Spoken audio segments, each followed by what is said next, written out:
family away from my Carolina home.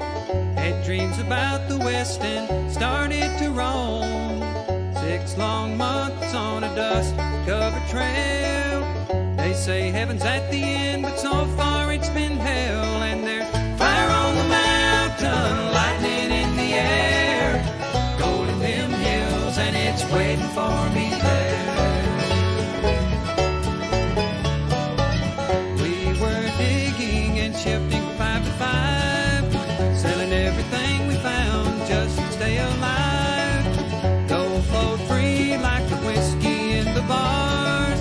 Sinning was the big thing, Lord, and Satan was a star.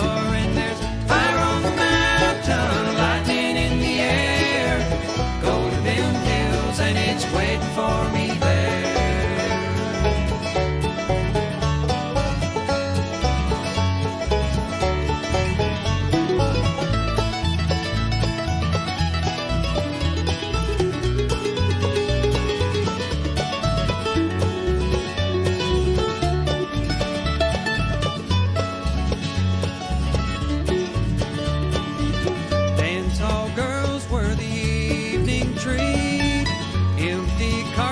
And blood lined the streets. Men were shot down for the sake of having fun, or just to hear the noise of their 44 guns. And there's fire on the mountain, lightning in the air, gold in them hills, and it's waiting for me there.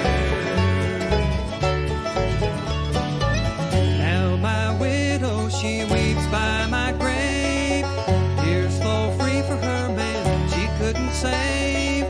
Shot down in cold blood by a gun that carried fame, all for the useless and no good, worthless claim. And there's fire on the mountain, lightning in the air, gold in them hills, and it's waiting for me there. And there's fire on the mountain, lightning in the air, gold in them hills, and it's waiting for me there.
5, 4, 3, 2, 1.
Hey, YouTubers and friends, how are all of you doing tonight?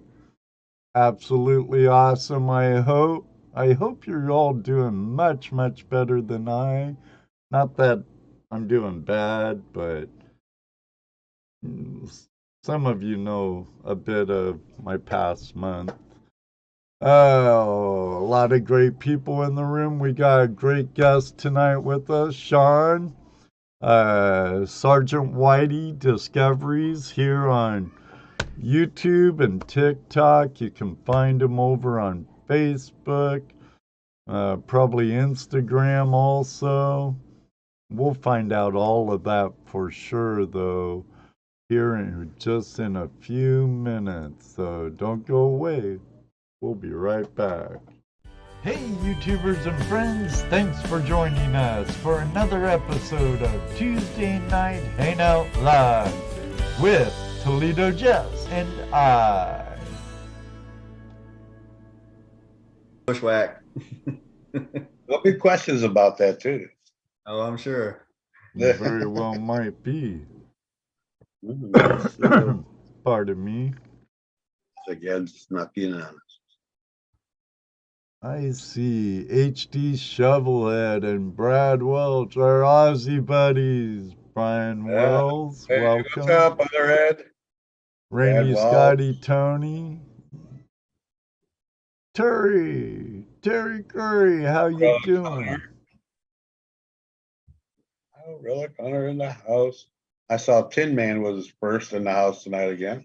Oh, I was looking at things and he did that like early this morning.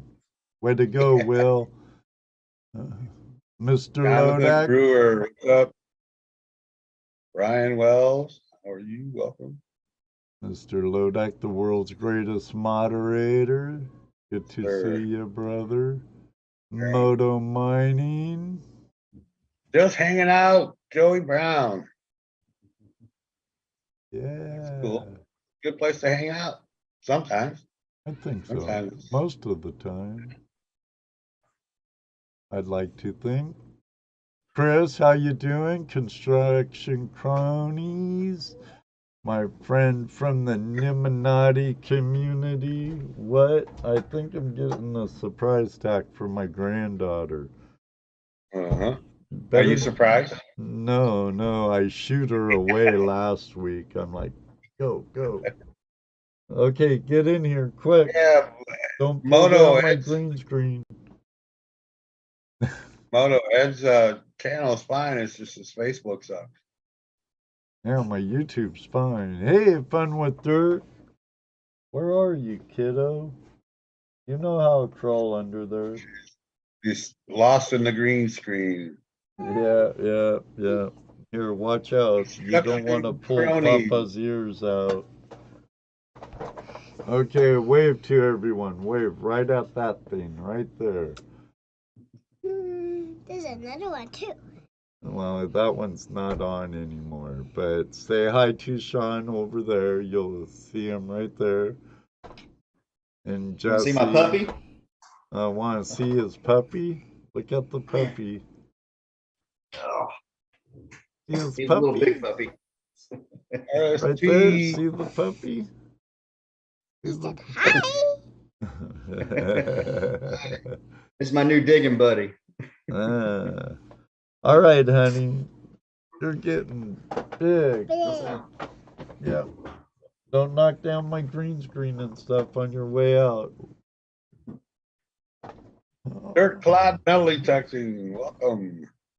Hey, Dirt Clod. Hey, Thanks for Terry. joining us. Radio, how are you, Ronald? HD, when you see Judy, 6 say minutes hi. late. Matt, Ski Searcher, how are you doing? Hey, Deej. Digging with Deej. Jersey History Hunter Raid. Welcome, we got Raiders. 419.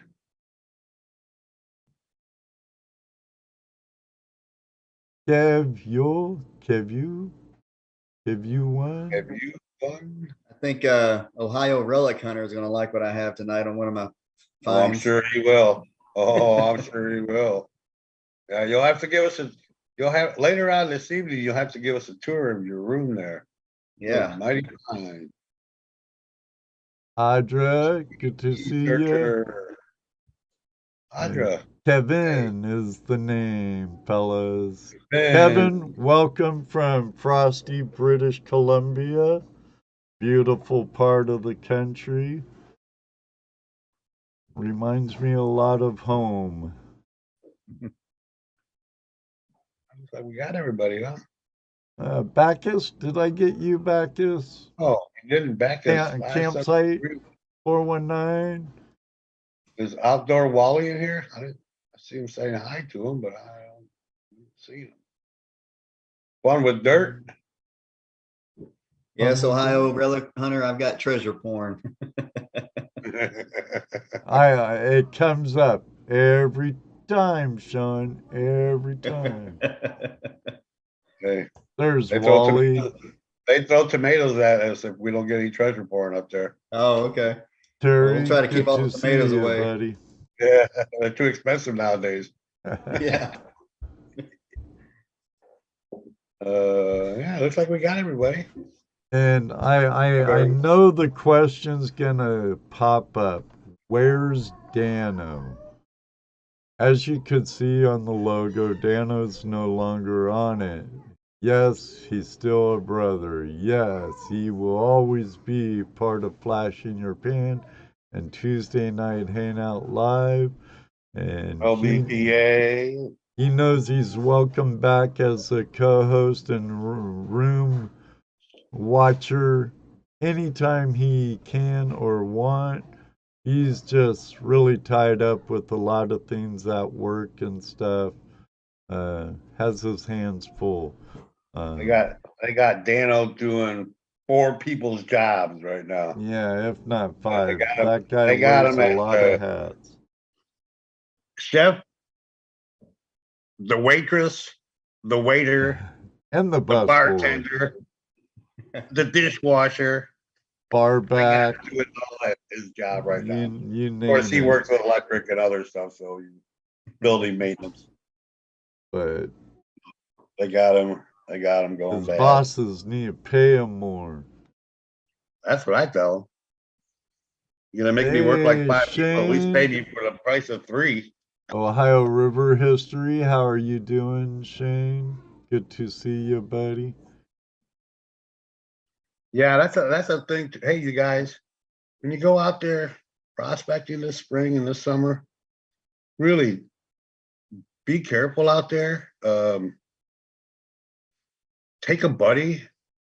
I mean, that's really the best thing to do, because anything can happen where you could hurt yourself just doing something you do all the time.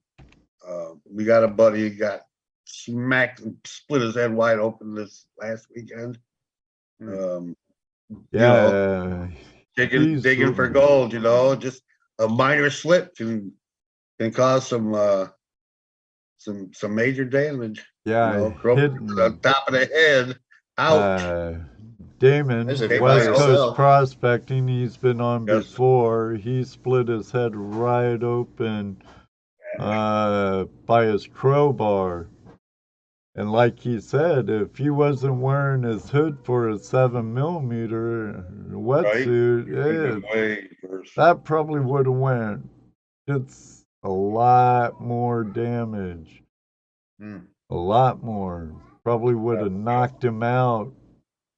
I know we can't always go out with, a whole group or even a buddy because you want to get out there, but be safe out there, guys. It don't take much. At least let And we all someone know, know. and we all know it. We've done it to ourselves plenty of times in minor Oh, little ways. yeah. But you know what I did whenever I went out by myself, Jesse? I left the coordinates of where I'd be parked and a time frame to expect me home. Yep. At least that, but oh yeah, really, it's best to try to take somebody out with you. Even if they don't want to do anything, just let them hang out. Yep. Yeah. Just so you, because you never know. I mean, you get an old part like me, I go out there, go walking out in the creek or something, I fall down, break a hip. Guess what? I'm done. That's right, Kevin. Wet rocks have taken many miners. Yeah. Code and drown. Knocked out. Drown. Yeah, it might be funny watching a prospector do the prospecting shuffle until they get hurt real hard. But you know how friends are. When you're there, it happens. You laugh while you're trying to ask if they're all right, but you're laughing so hard. But, Just be safe out there, guys. Really, it can happen so easy. And fast. It can happen so easy. Got a lift. 12 takes his dog. Yeah. There you go. My dog Wolfgang used to always go with me. He was a great perimeter sweeper. He'd keep the cougars and bears away. Oh my. Yeti Mountain Trading. Good to see you, Chris. Good to see you. So that was our with Lucky and Leah. That was our PSA for tonight, for the week. Yeah. The only reason I said because I just saw a message about how you keep it clean once you do break it. Keep it clean, especially going back to the water. Oh yeah, you can get some nasty stuff from water. Infantigo, which is a flesh-eating parasite, and a bunch of other yuckies. Even when you think the water's clean, That's why it's always good to have a life straw with you too, because boil it. Fever's no fun, man. This PSA was for our West Coast buddies out there. Right. East Coast as well. We're out East Coast, anybody out there, all our buddies out there prospecting right now. Be careful out there, all right? Or whoever you are, wherever you may roam. Yes, all you treasure hunters out there. I mean, because you could. The same thing goes for when you're metal detecting, right? I mean, you have to be aware of what's going on around you. You have to take care of, make sure that you don't fall into somebody's old well. Right. Or a mine shaft if you're out nugget shooting in that type of country, or there's mine shafts in Virginia, the Carolinas, Georgia, and if they're not well marked, dude, Moto Mining says, no way, I never clean mine with a knife. He's like a bear, man. He stuffed mud in them. Yeah. Rub some mud, rub some dirt in it. Get out, go on your way. Yeah, not all of us are the He-Man Moto Mining guy you are, Moto Bro. So. Excellent, Yeti. There was something I wanted to bring up also. Deej, She's live before us, starting at 5:30. Personal friend of ours, great gal, neighbor to the north in Michigan.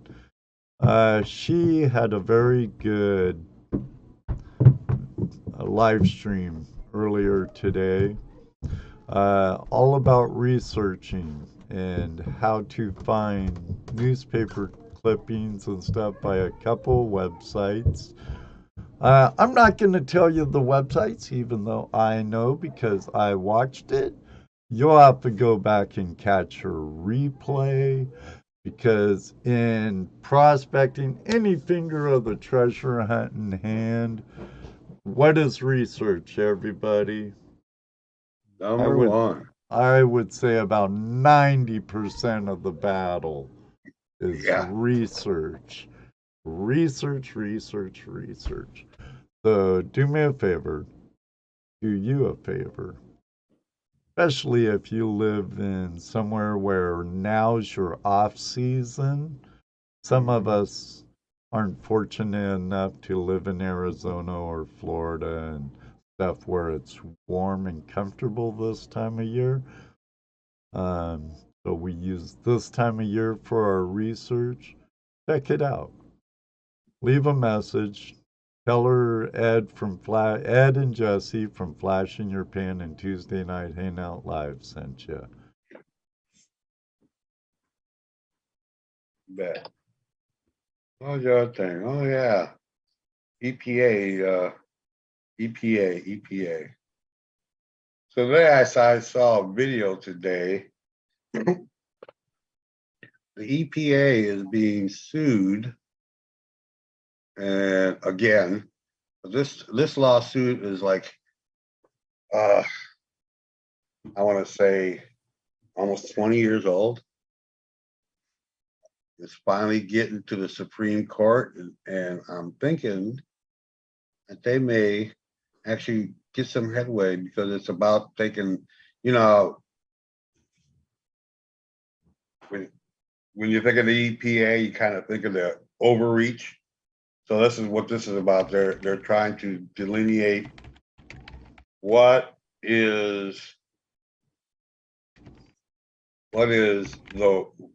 how far off the river can, or any navigable waterway can the EPA actually control, you know, like from the waterway itself, the swamps or marsh areas along the banks.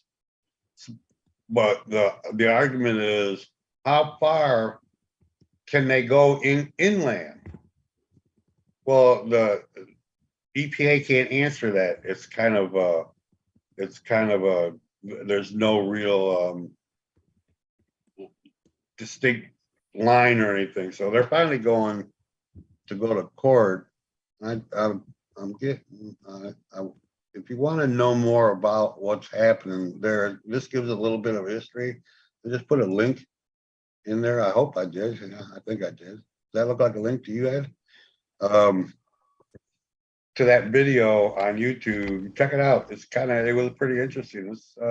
It's been a court battle that's been going on since like the inception of the EPA, you know. Pretty interesting stuff. So if you want to know what's going on with the EPA, it'll give you a little more knowledge about what's happening right now. So they're getting ready to go to court. That'd be interesting. Okay. That's all. I didn't. I wanted to share a little bit of the video, but Ed's not too sure. So I just put the link out there. You guys want to look into it? There you go. There's the link. I'll even pin it to the top of the chat. So if you want to check it out, we're all concerned about what's happening with the EPA and the Clean Water Act. You know, I know we're all for clean water without a doubt. We're all for our clean waterways and everything, but you know, overreach is overreach. You know what I mean? That I do, Jesse. That I do.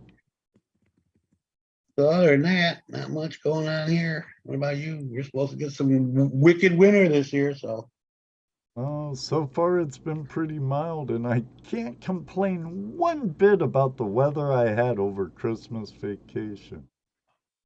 Of course, I Yeah, was in beautiful Southern California on the beach.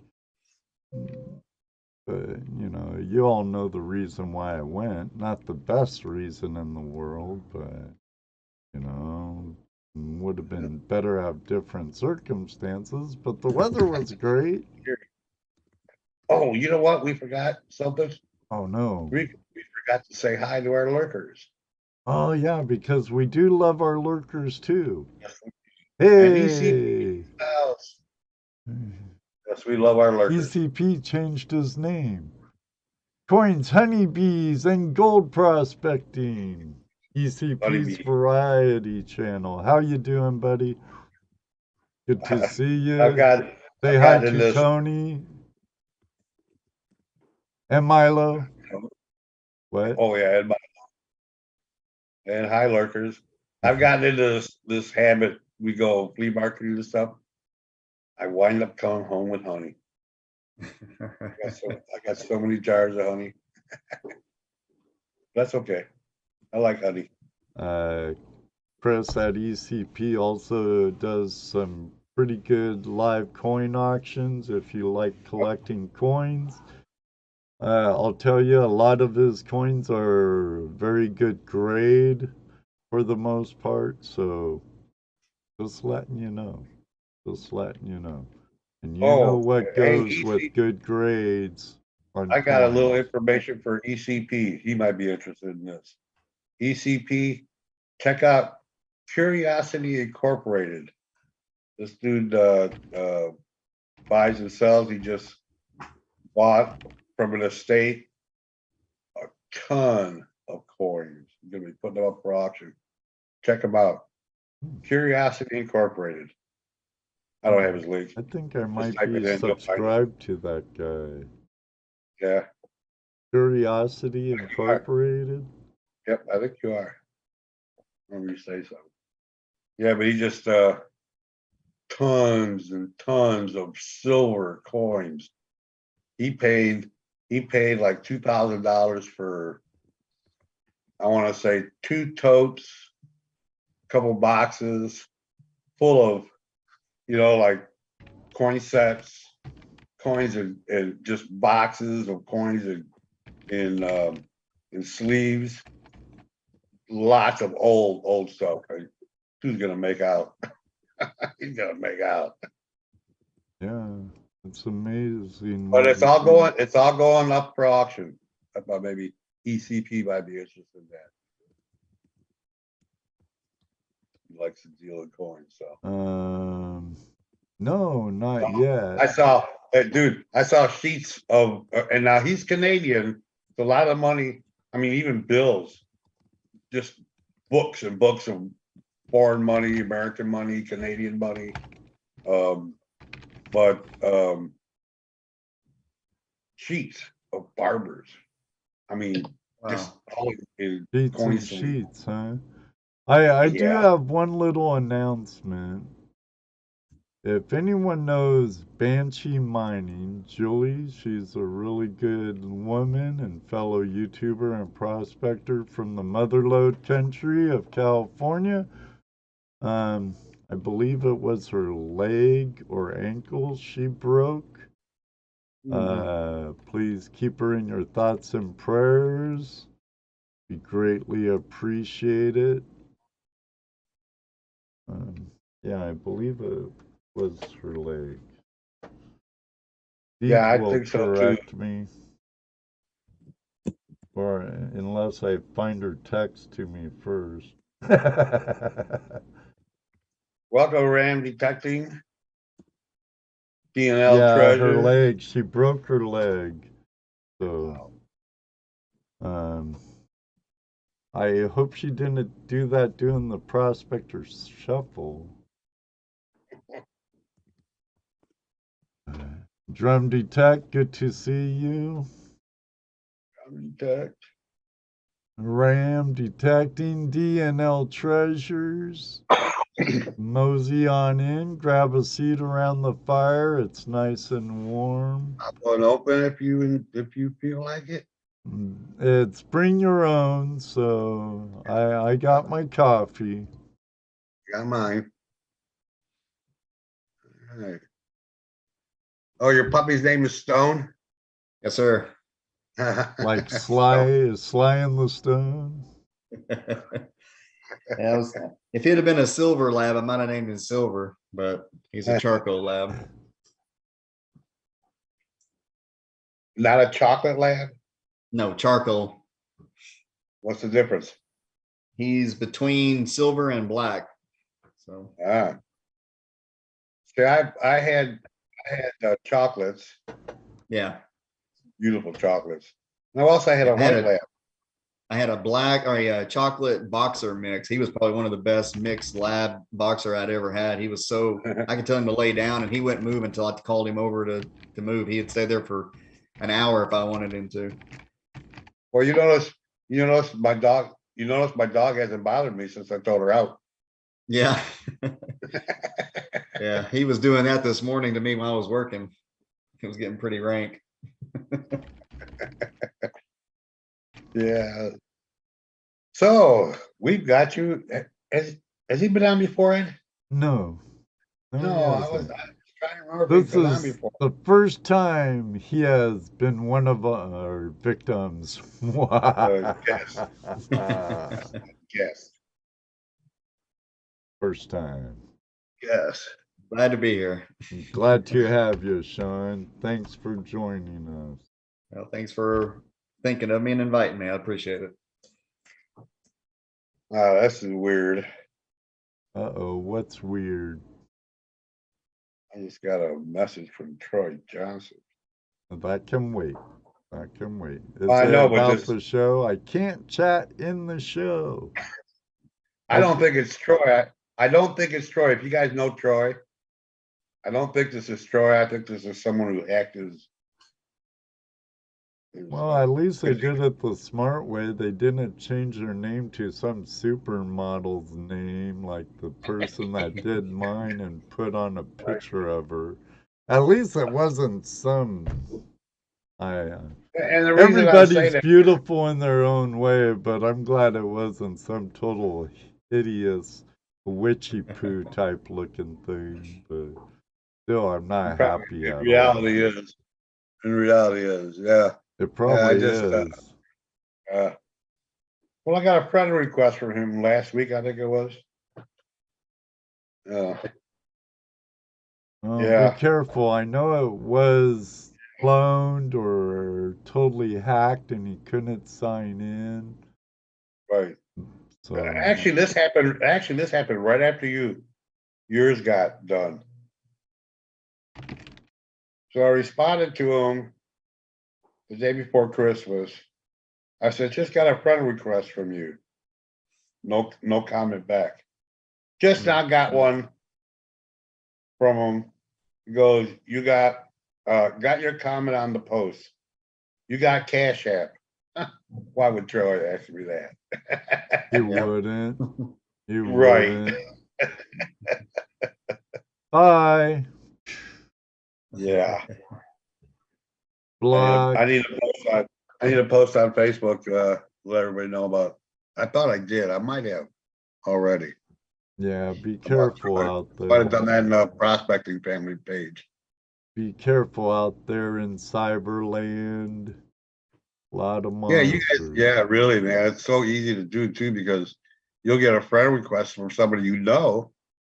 Yeah. If you don't think about it, you'll go, yeah, I don't know, maybe something happened to their. Well, I got one a while back from him, but I'm like, he's already on my friends list. Right. That's the first thing I check before I go, yes. Is he already on my friends list? Yeah, he's already. No, that's no good. And I scour over pages too when I get friends requests. It's like, okay, who are you? Oh, you just started your page and you have one friend? Nope, bye. Okay. You know what?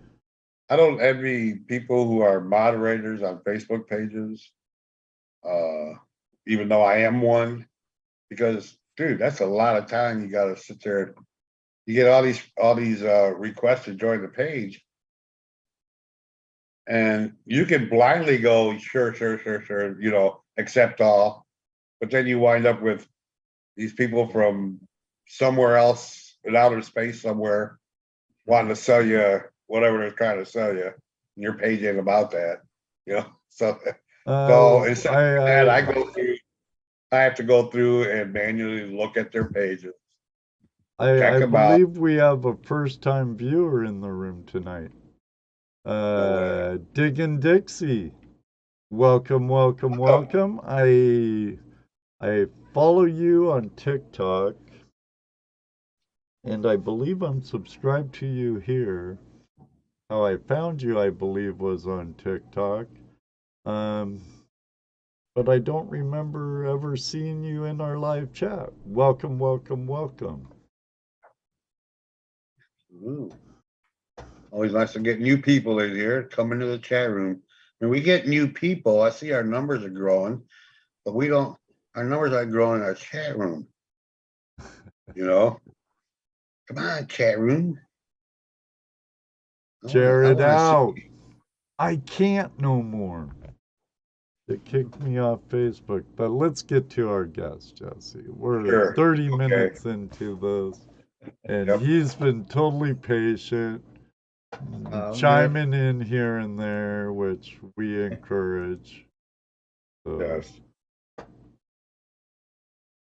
So welcome, Sean. Hey, I was just reading Josie Ray's comment about getting creepers, even though because I check people and they send me friend requests. So she said, I still get creepers. I'm still, like I was saying, man, I spend, I'll get, 6 requests to join the Facebook page. Yeah. And I don't want to just let everybody and anybody in, right? Yeah. So we do have a couple questions, but I still got to look at them. I go through their page, I go over to their Facebook page. Do they have a history? I'll get people that have 2 or 3 pictures of their Facebook picture, and that's it. Have nothing to do with what the page is all about. Have nothing to say about prospecting at all. Nothing at all. So I say no. Declined. Sometimes I feel bad, but most of the times I don't. Maybe they would have been one of your groupies if you'd have let them in. I never know. They could have messaged you right away and say, "Hey, big boy, do you have Cash App?" I get enough groupies. I get enough of that being just an administrator on Ed's page. On his business page, without effort. Which I can't even see now anymore. Jesus. Right. Hi. Mostly ignore those. A lot of those are from Instagram too. Hi. Right. Yep. Ignore. I delete the messages. I just cut them on. That works too. Out of sight, out of mind. Right. So, Sergeant. Yes, sir. It's the Marine. Obvious as the plan, as obvious as the moon and sun. You were in the Marines, and obvious you were a sergeant. Yes. Thanks again for your service. Thank you. Now, how long have you been metal detecting? Well, I started in 98, but as far as being really into it was in late 2016, about late September, when I moved from Oklahoma to North Carolina. That's when I really had the time and the freedom, so to speak, to be able to get out and do it. Before then, I did a little bit in California, but I was so busy with a wife and 2 little kids at that time and the military stuff that I didn't get a chance to do it much. But other than that, out here has been my bread and butter as far as the years of really being able to get into it and find stuff. So, what got you going into it back then when you were so young? well, I'd always been interested in some form of treasure hunting because my great grandfather was one of those actual treasure hunters. Didn't Yeah. use a metal detector. Was actually Right. searching for the lost legendary treasures and stuff. And my grandma used to tell me a bunch of stories about it. As I got older, I was too young to even know what kind of knowledge he held that I could have snagged, or maybe got some of his Right. books or write-ups or whatever, his diary, so to speak, of whatever he had gone to. And love to have them now for sure. But yeah, he used to travel for any kind of historical type gold treasure type history, lost treasures, whatever. He was on the search for it. So Was that like a job for him, or was that just I something- honestly don't know. I mean, I think I was 10 or 11 when he passed away. So I didn't really have a chance to really get to really talk to him and know him, so. you got to hear stories and go, oh, crazy grandpa. Oh, You know, yeah. And then when He you was a do it, gymnast too, as far as he would do, he would polish stones, a stone polisher and cutter and Yeah. stuff. So he made a lot of silver jewelry with, different stones and stuff like that. So he was into that as well. But nice. Yeah. yeah, when I moved out to North Carolina, that's when I really started getting involved in metal detecting and realizing what could be found out on this side of the country. So you said you picked it up when you were younger, and Yeah. you just put it down because it didn't interest you at that time, or you just No, and I didn't really I had a couple of bounty hunters early on. I had bought one when I was in the Marine Corps, and I tried it at the beach, and of course, not knowing anything about metal detecting at that time, bounty hunter is not the best thing to have at the beach, so I got kind of frustrated, didn't find anything. But I did go down to where I was stationed at. I went down to the old park that had been there since Camp Pendleton was built, and I found a couple of wheat pennies, so that kind of sparked me. But I did find at the volleyball pit, which is just right down from I was in communication, so my comm shop set up on top of a hill, and just below the hill was a little volleyball pit. And to the left of one of the net poles, probably about, I don't know, 8-9 inches down, was a 1934 Mexican peso and a silver ring in the same hole. So Nice. that was my first treasures, legit treasure with a bounty hunter. And and I'd only been out a couple of times. So I was pretty hooked after that. I still got the coin. I don't have the ring though. Cool. That's cool. I used to go on Boy Scout campouts at Camp Pendleton growing up. Oh yeah. Yeah, I would love to know what I know now, but know then, back when I was stationed out there, to be able to know where to go and things like that. Right. Because I mean, Camp Pendleton's old in itself. There was all kinds of just on base parks and places you could have gone to, even old housing places you could have hit from the 1930s and 40s and found stuff. So definitely around the housing. Mhm. That definitely Parks, the little play areas for today. kids. I mean, there's no telling what's out there that, Right. So now I'm out here in North Carolina. I'd like to go down to Camp Lejeune and do the same thing. Don't Oh, you drink the gotta watch out for the water. water. Yeah, don't drink the water. Yeah. Kind of like Probably Mexico. Probably anywhere down there. But Yeah. so are you? And I usually ask everybody, metal detectors, do you specialize in anything in particular, or you just? I mean, My motto is dig it all, save Dig some it all. history, and bury the drama. So I'm out in the summer, the winter, the fall. I'll Bury go to the a drama. park. I'll go to the house. I'll go to an old house site. I go in the farm fields. Just depends on. Basically, for me, metal detecting is like hunting season or fishing season. There's a certain season for each thing that I do. So when it gets hot, I hit the water. When it's cold, I'll hit farm fields or woods and stuff like that. When the crops are down after deer season's over, then I really pound my farm fields and stuff that I've got permissions to. So Said dig it all and bury the drama, huh? dig it all, save some history, and bury the drama. I'll save some. Gotta like that. New t-shirt. New t-shirt. Yeah. Working on it. I got it. Save history. Sorry. it's on the back of my challenge coin and my stickers and stuff is the dig it all, save some history. But due to a hater, I had to add the bury the drama. So Can I use that for a t-shirt? sure. Cool. Hey, Wayne Peterson, how you doing, Nugget Brain? I like that t-shirt. Diggin' Dixie's ask anyone from South Carolina. Why have I not been able to see that name yet on I here? don't know. He's right under Jersey Ray. Oh, there. Hi, Dixie. Diggin' Dixie. And Mr. Peterson, Dave Carlisle, how you doing tonight?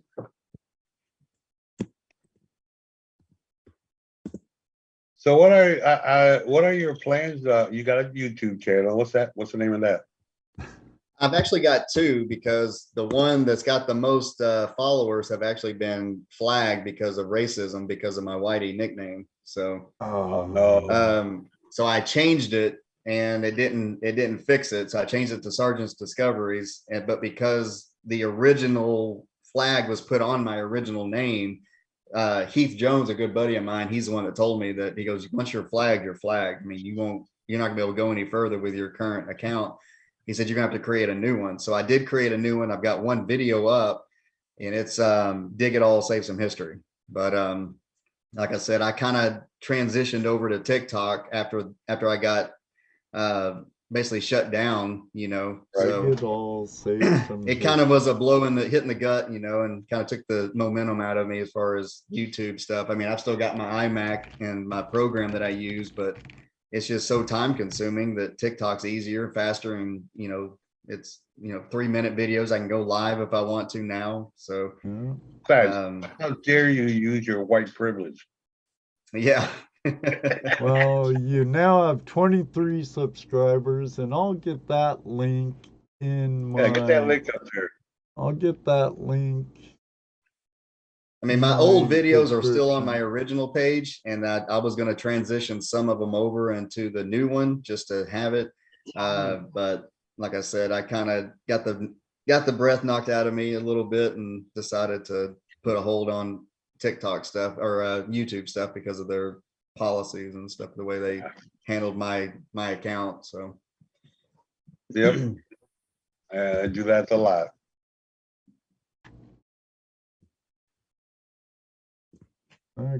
At least they didn't totally delete it. no, it just they don't. The way Heath explained it to me is whenever he typed it in, it popped up as a racist site, and then he said once you're flagged like that, you may get a couple of followers and you may get one or two videos that may get 500 to 1,000 views, but you're really not ever going to take off because They YouTube all is think gonna, you're racist. You've they're been going to filter branded. that. Yeah, they're going to get filtered and knocked down and stuff. So I was like, well, crap, I might as well not even put any more into that one, So Like I said earlier, you might want to look into Rumble. They're doing live videos now. yeah. They're growing, and they're really trying to get people who get flagged, people who get kicked off of YouTube. They're really, and their format has changed at all. Their format has just changed Monday, I believe, where it looks a lot like YouTube now. Yeah. When you go to it, and you can do live. Like I said, you can do live videos. And have you done any live stuff? I used to do live videos on Facebook all the time, and I'd do it for any silver coin that I found. I'd go live, or anything really cool, I'd go live. I haven't been live in a while. I don't even remember. I think the last time I went live was whenever I was with Detecting with Lucky and Lee, who was in the chat.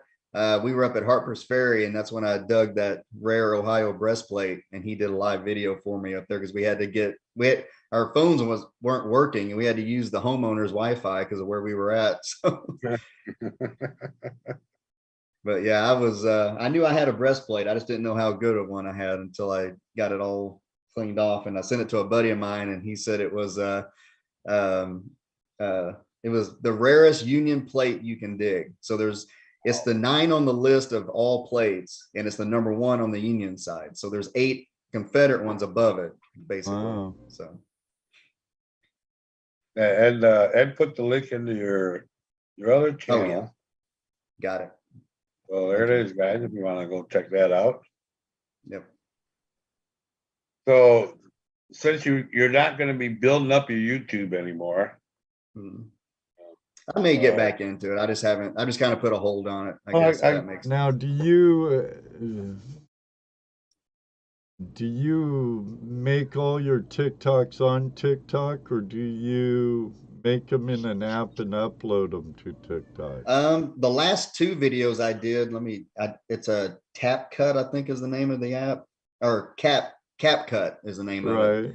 I used that one on my last 2 TikTok videos, but TikTok has some pretty good features. I mean, you don't necessarily have to have another app to do it. Well, I understand, but you could, if you uploaded it separate, you could upload them both to, because there's big changes from what I hear coming in the way of shorts on this platform, and a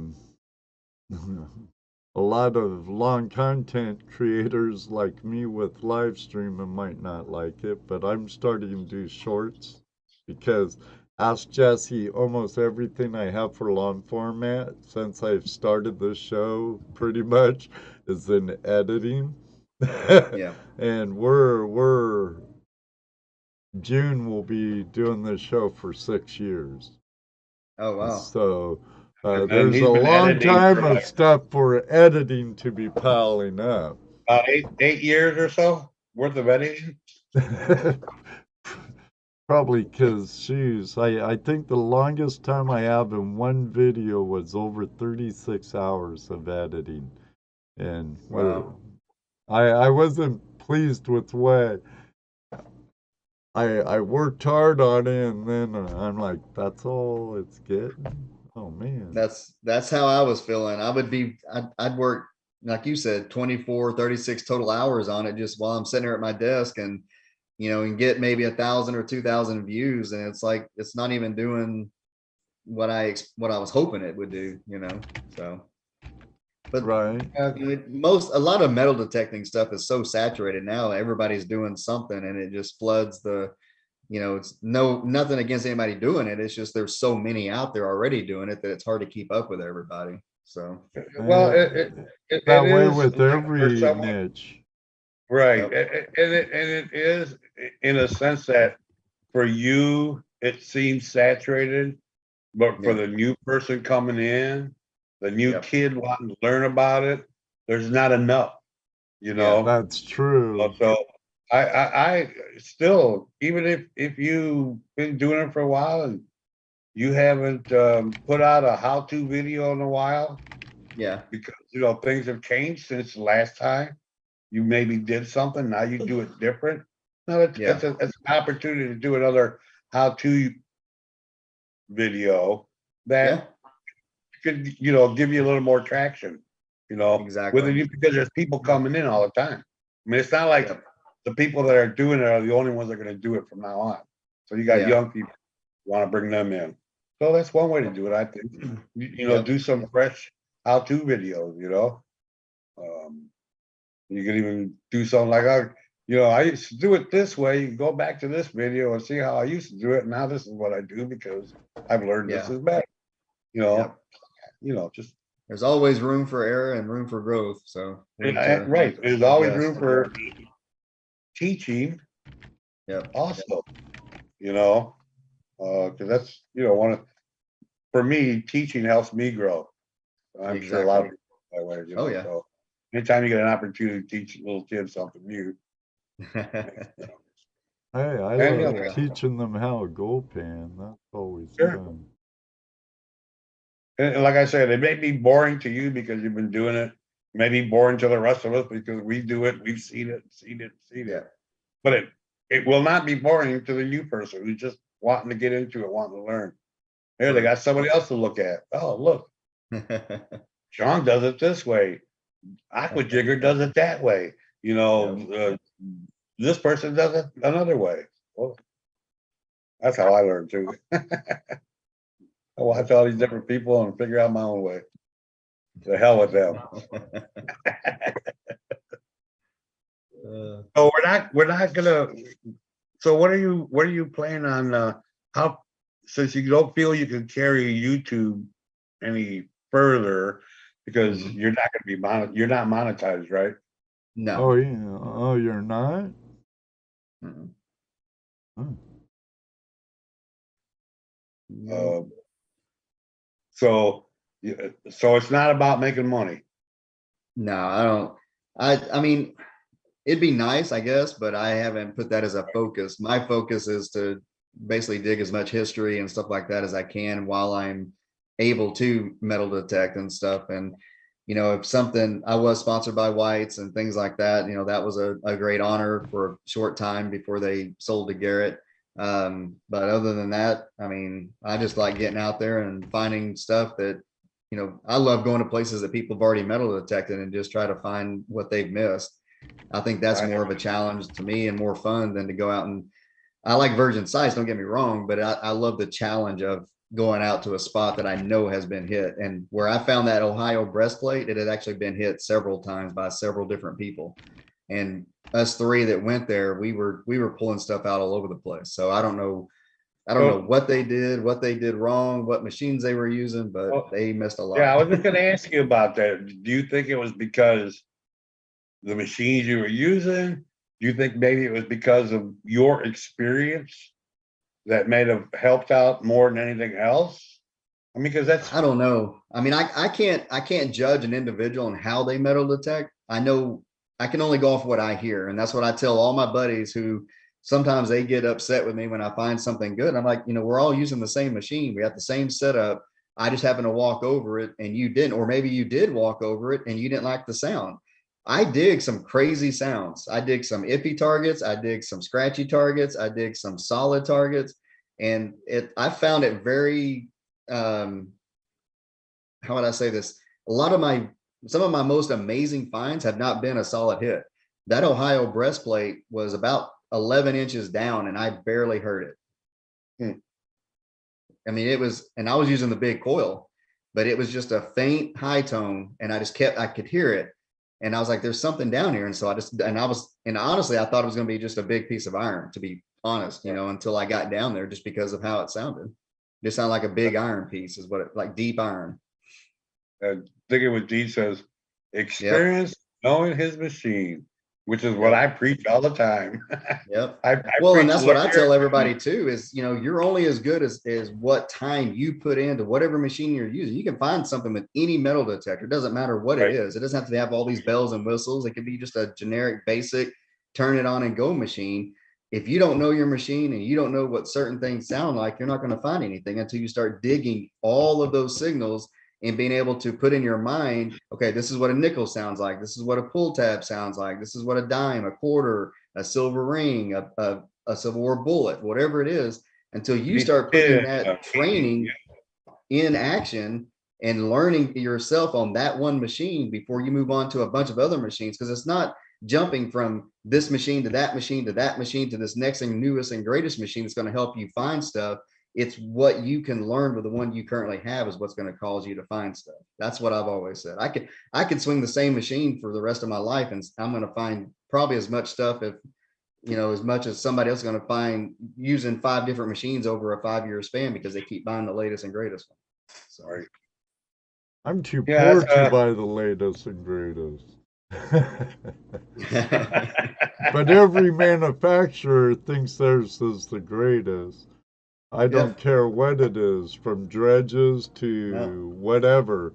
We've had quite a few manufacturers and inventors and stuff on our show, Sean, and they all think their product's the best. But I can't blame them. I'd be the same way, I'm sure. You know, I mean, it's good to have the passion for something that you designed or engineered and you think you've done the best you could possibly do. But it's just like buying a computer at a store and 3 months later it's obsolete because there's a new and greater, better computer that's already out within 3 to 6 months. So technology is going to change for the rest of our lives. I mean, it's never going to stop. So Right, like Terry Curry just commented here, there's very few original machines. In fact, there's probably only one. And that's the first metal detector, right? Yep. But everything since then has been just innovation, new and improved, you know, like your basic car, I guess. Oh yeah. Yeah, Everything- better everything- technology with Right. circuitry and everything. Now everything's solid state and small and Yep. lighter. Shoot, Right. my Everything- old coin everything master, my old White's coin master was like carrying a toolbox, I swear. A heavy Right, one, like too. Right, everything beyond the drivetrain and wheels is, you know, innovation and, you know, Oh, yeah. luxury on a car, right? So, same with the metal detector machine, metal detector. You know, the circuitry gets better, but they still do the same job, and you Oh, still yes. have to learn it. You still have to figure out what those sounds are. Well, and just because it's got a lot of fancy settings and stuff like that, that does help you. I'm not saying it doesn't help you, but just because it has it on there doesn't make it, for say, a better machine, because unless you learn all of those, like a CTX 3030 can be very complex to some users, just like a Deus 1 or Deus 2 could be, because it's got so many different settings. You get something like a Mind Lab or a let's say even the Garrett Apex, you know, it's almost just a turn on and go for a multi-frequency machine. It doesn't have a bunch of fancy settings like all these other, you know, stuff does. So it's Yeah, going to be up to the person on how well you can adjust and learn things. If you're not good at learning and exploring and reading manuals and watching videos on how to set up your machine, and you just want to be able to turn on and go, then you probably shouldn't get one of the higher end machines as a you know, starting out anyway. Let's put it that way. Right, right. Yeah, there are, you know, my Lab, my Monster 1000. It's got a dial that goes gold, not gold. Gold, not gold. That's what it says. Okay. Well, I like that. It's a gold machine, you know. Right, But right. even though you can pick up anything with it. Sure, you know, and that's the thing too. I can find the garbage. I can find the pull tabs and the lead and the nails, aluminum foil balls. I can find those, no problem. You know. Yeah. So, and eventually, as you learn your machine, though, like his name's Lucky, Robert, it's a true statement. Some sounds you just know is going to be something, at least it's brass, for instance, like something, a solid, good signal. It sounds different. It's not going to have that scratchy, crunchy sound like a piece of aluminum or a can or something like that. But when you hit something solid like a brass pipe or copper tubing or you know, something that's got some real high conductor blaring back at you, then yeah, you'll know those different tones. You're gonna always dig those. So I'm like I said, you know, my White or my Garrett, though, that one has all the buttons and bells and whistles and everything. mhm. Do I find gold with it? I don't know. I've never really tried. You know, it's mostly my in their neighborhood, front yard, and down the street machine. You know, hoping to hit this Victorian house one day machine. You know, not that I don't take my Mind Lab, because you know you never know. You never know. I don't want to miss that gold ring. gold is gold. Yeah, any of that. But I think I could find it with that too. Just not going to find the little nuggets that the Mind Lab finds. So I would assume most of you would say go with the tone over the VDI. Oh, definitely. Yep. I hardly ever look at my screen. It's always what I hear in my ears, what I decide to dig. And as long as it's repeating and not too, like if it skips high grunt, I usually don't dig those. But if it's a solid back and forth, I'm getting a tone, and sometimes I will look at the VDI just to see if it jumps. If you know, if I can usually tell it jumps a little bit just by listening to it. but then I verify it, and then but if it's a solid tone and it's going back and forth, it's getting dug, even if it's trash. So Right. That's how I clean my yard. yep. Get 'em I dig. I nails mean, up. I probably dig one good item for every. I'm going to say at least 40, if not 50 targets that I dig, and that's just guessing. So Yeah, well, hey. Well, as Deej would And they say, say- you got to dig the trash to dig the treasure. Yeah, that's yep. absolutely. Yep. He does have So- stickers available. Do you Slow.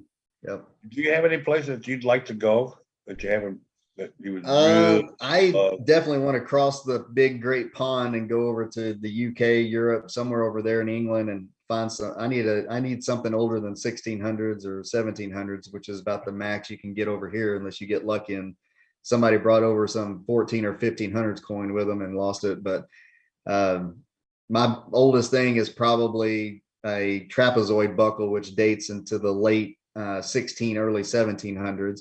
I've got a couple of reals and stuff like that, but I want to get over and get them hammies and then some of them old Roman stuff, and I mean, these guys over, the guys over there, they walk in their backyard and they dig 17, 18, 1900 stuff, and they just toss it in a ditch because that's not old to them. I remember KG and Ringy was telling me a story when they went over there. These guys were digging 17 to 1900 stuff, and they just throw them in a ditch. And KG and Ringy were grabbing it all. They were like, "Man, this is like gold over in the U.S. because we don't find this stuff." Well, here, and there's a guy I know here, a gold prospector. If it's not at least a picker, Yeah, he tosses it back. But he's looking for nuggets and pickers, nothing small, nothing tiny. You can't pick it up. You don't want it. Yeah. If he has to Ron, snuff it up with the snuffer bottle, No. he'd rather No. seed it. Yep. Unfortunately, gold don't grow. It just pinches and gets smaller and smaller. yeah.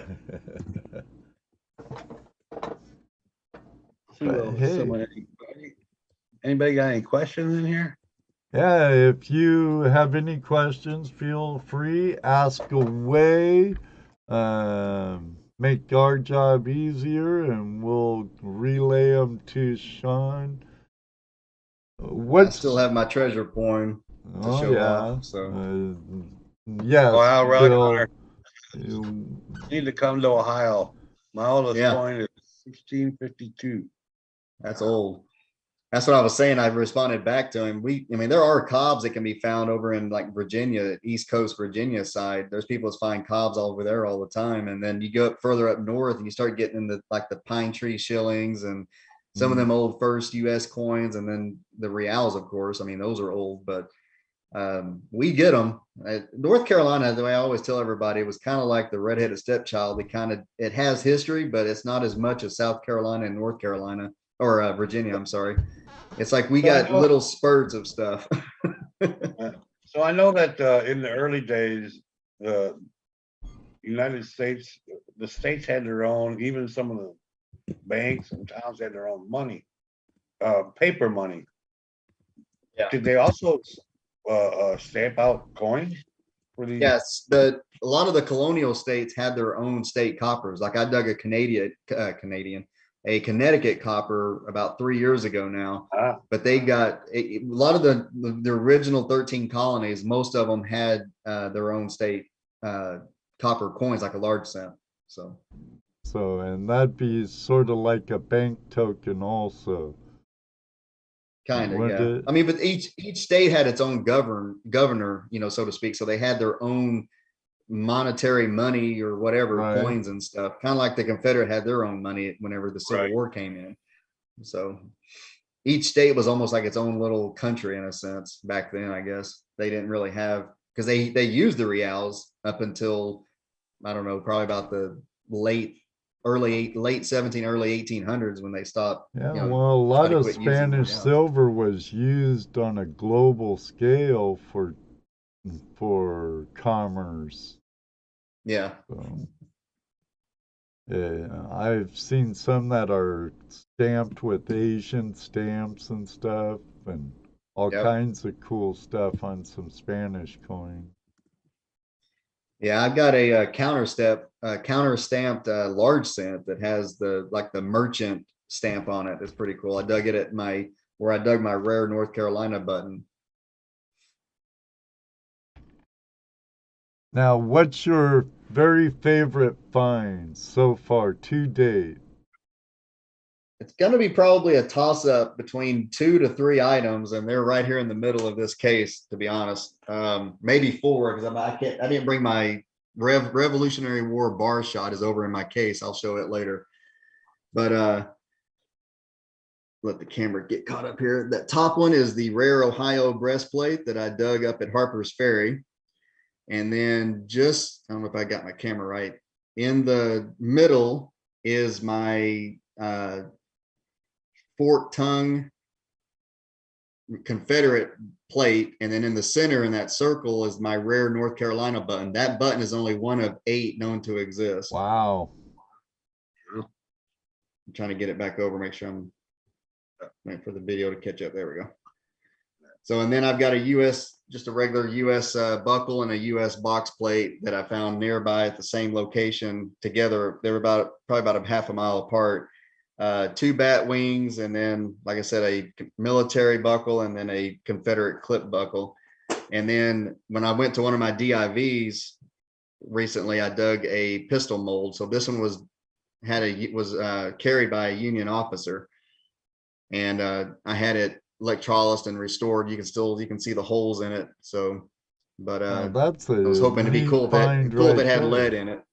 Yeah.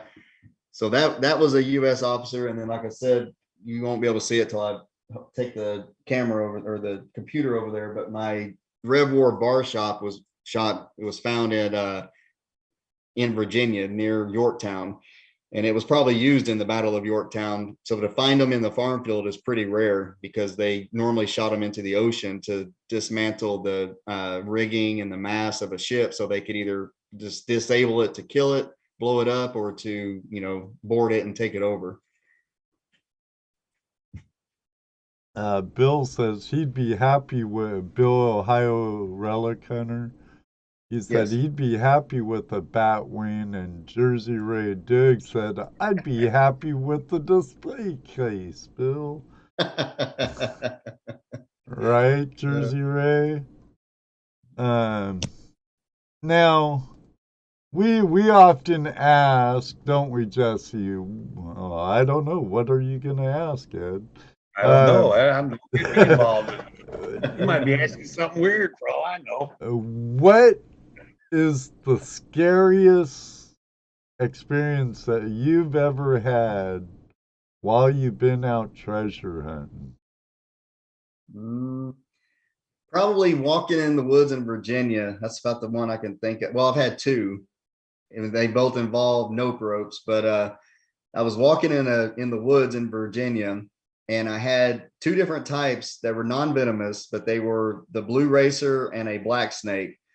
The blue racer, the black snake shot first. It went straight ahead of me, and it didn't, I just knew it was there. So I walked up another 20 yards, and a blue racer was right in front of me, and it shot right between my legs. And that one kind of scared me until I realized what it was. The one that did really scare me was, we were river hunting, and I slipped and fell, and there was a big rock to the left of me, and I hit my hand on it to brace myself, and there was a baby copperhead within like 2 inches from my hand. And I literally did like a double tap. Like, I just tapped it enough to get the heck back up, and that was it. Because as I fell, I saw it, and I jumped back up immediately. But I almost got bit by a baby copperhead, because I was literally that close from him. And I am sure they could be a lot like a baby rattler. They just pump the venom into you and keep pumping it. Yeah. So, shot. Hey, speaking of Troy Johnson, how you doing, Troy? Troy. No, you can't go. Plug your phone in, Rach. Plug your phone in, sis. Thank you, Jersey Ray. Talk to you soon. we'll have to talk to Nicole and Chad and see about hitting that permission in New England. It's only about 12, 13-hour drive, not too bad. Real quick, Troy, check your Facebook. I think you've been hacked. Uh-oh. Got a friend request from you. Oh, Yeah. He It just said says it. you want to send me money. the stinking You better check it. hackers for my old account. And, Okay. and Troy, if you try and get me on my account, I have no account no more. Flipping Facebook, I tell you. Mm. No wonder Dano hates it.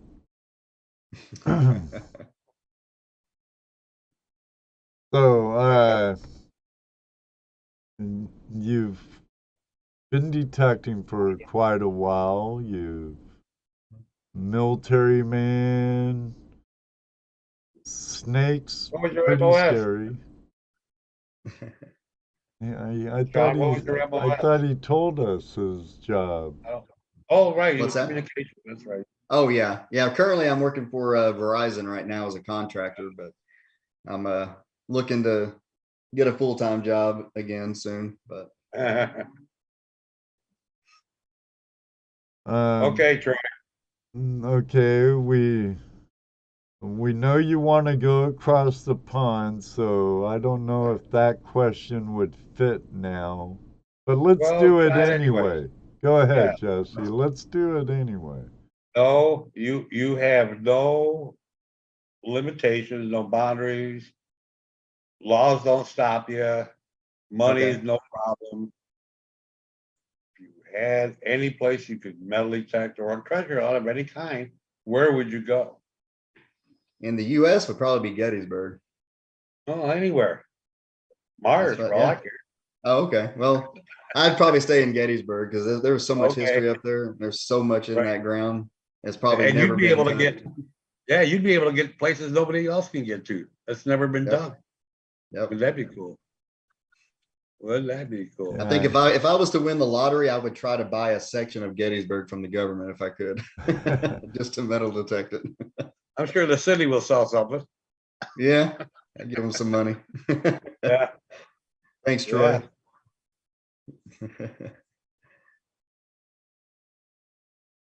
Jersey Ray, when I go other places, I know that there are things that could hurt me.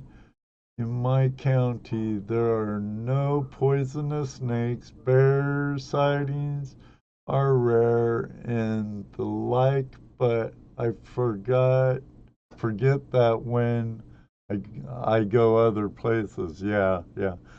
Like when we're out west, could be cougars lurking and Scorpions, rattlesnakes, snakes. and down south in Ohio where we live, not until you're real far south you don't have to worry about coppermouths or moccasins. Oh, but you know what I'm seeing more and more around here, Ed? Up here, even coyotes. Coyotes. Not the kind that sneak people across the border. The real ones, the four-legged ones. And I see them going up and down the railroad tracks, following the deer. Now, I believe in Bill's neck of the woods, he might have a little black bear running around or something. And I've heard of some timber rattlers on the east side of Ohio. But in our neck of the woods, not much. I bet you got some coyotes roaming around there too.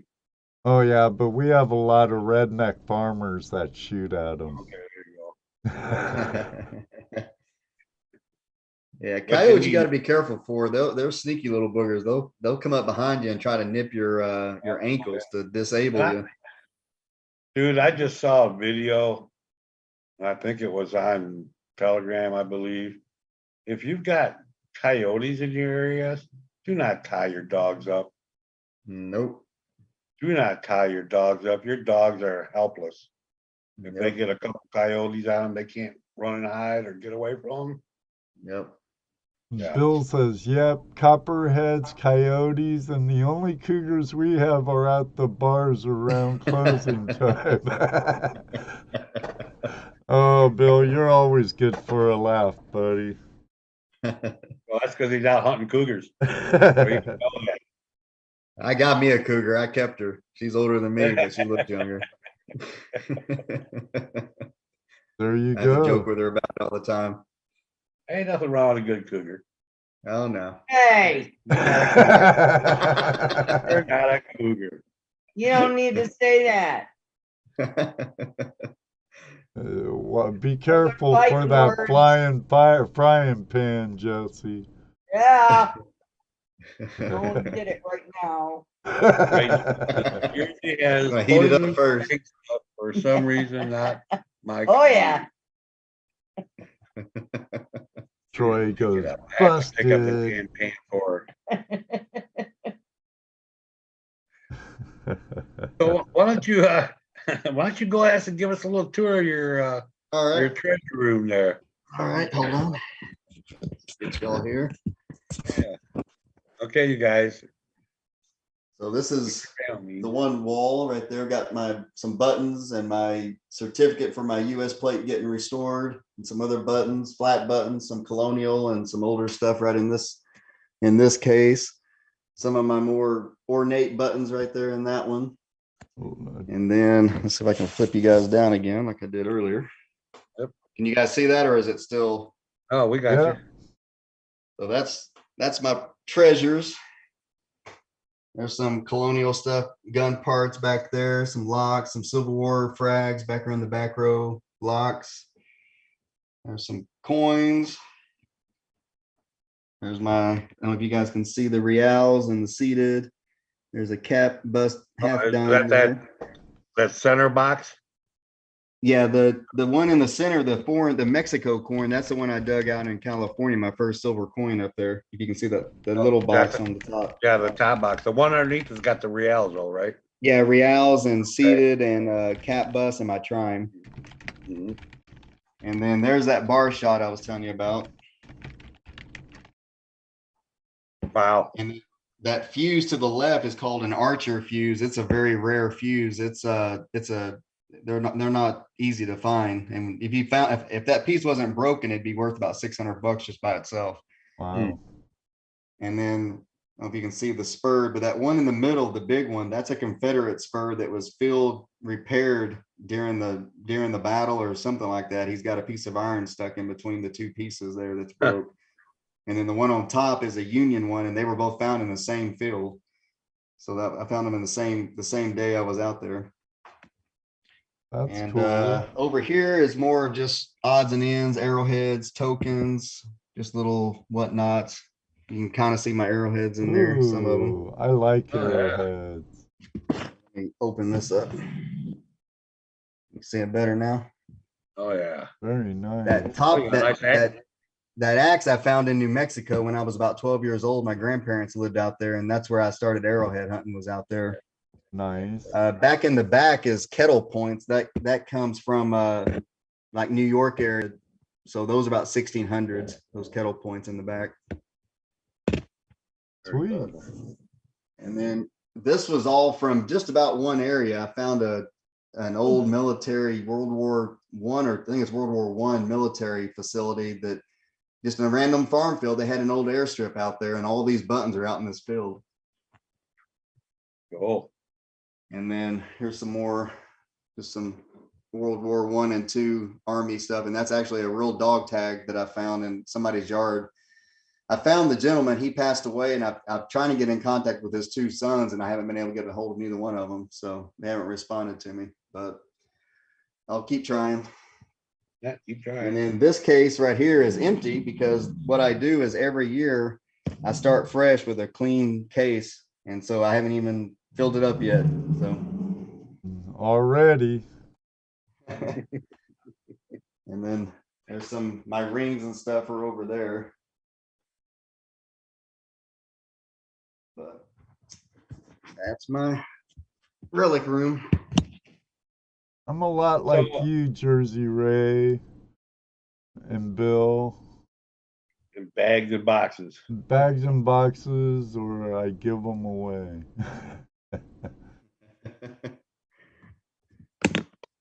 Or the highest bidder. I had a question for you. Wait a minute. What's that? Back here in a second. But keep talking. Oh.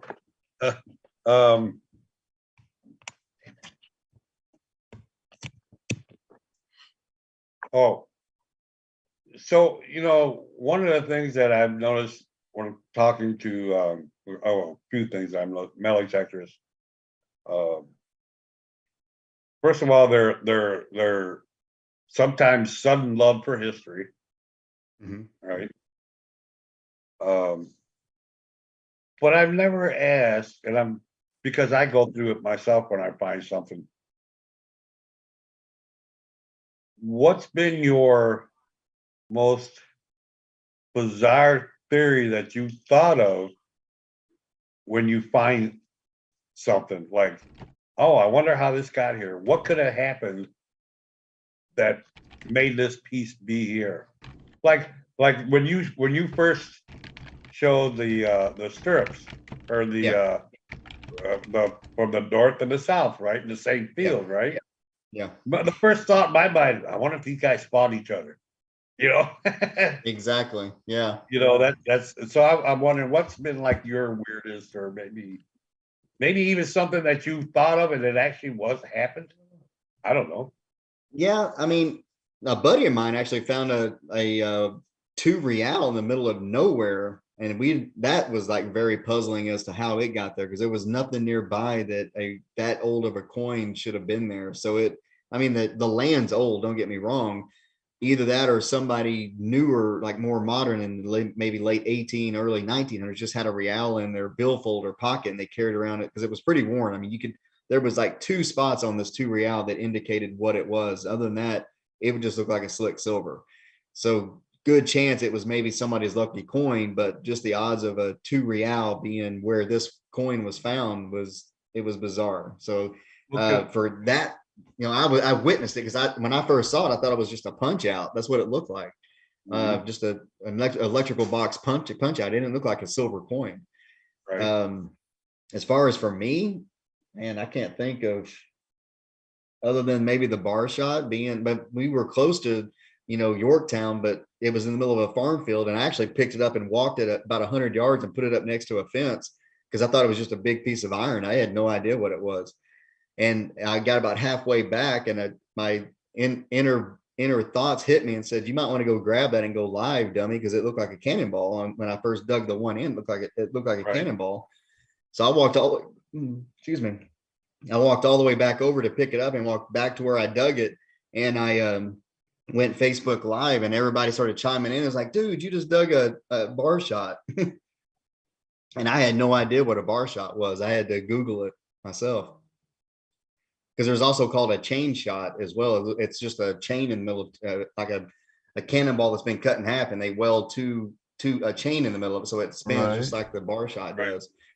Right. But it swings like a bolo or something. Or yeah. So I mean, honestly, that's probably, if I had to say anything, that's probably the one thing I could. And actually, that even the North Carolina, the rare button. I mean, I use soil surveys is what I use to find a lot of old houses. And I know there's a lot of older stuff out there. But what I do is I'll go into a farm field and I'll scan it with a soil survey. And if there was a black dot on there, then I know there was something there. Well, in this particular spot that I got is part of a hunting lease. And it was like a 1920s soil survey. When you wash your body, do you use a moldy loofah? It's an old house from 1930s, and I just figured I'd find, your normal 1930s to 50s type trash and stuff. And I started seeing feather edge pottery. I started digging flat buttons, and I'm like, okay, there's something older out here. And so I ended up finding 2 more home sites within that 1930s home site. So there was something in the late 1700s, something in the mid 1800s, and then the 1930s house or whatever.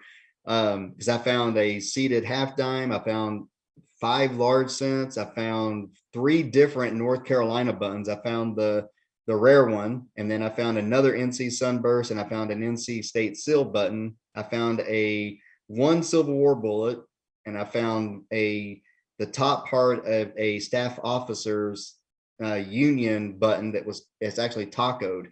I've got it over in my case. So things like that were either some of those were just souvenirs, or possibly the guy that maybe owned the property originally, maybe he died in the Civil War, because a lot of the buttons I found were more feminine than they were male, like masculine or whatever. So it made me think that a lot of more of these boot buttons. I don't know if you've seen the old early 1800s women's boots. They have these little buttons on them. And yeah, well, it's not even a hook. It looks like a button, but they would use the leather to go over that button, you know. Yeah, well, and that's what they use. They use the hook to put that loop around the button. Yes. Well, I've dug tons of those little boot buttons out there, and they're all flowery, decorative type, ornate type buttons.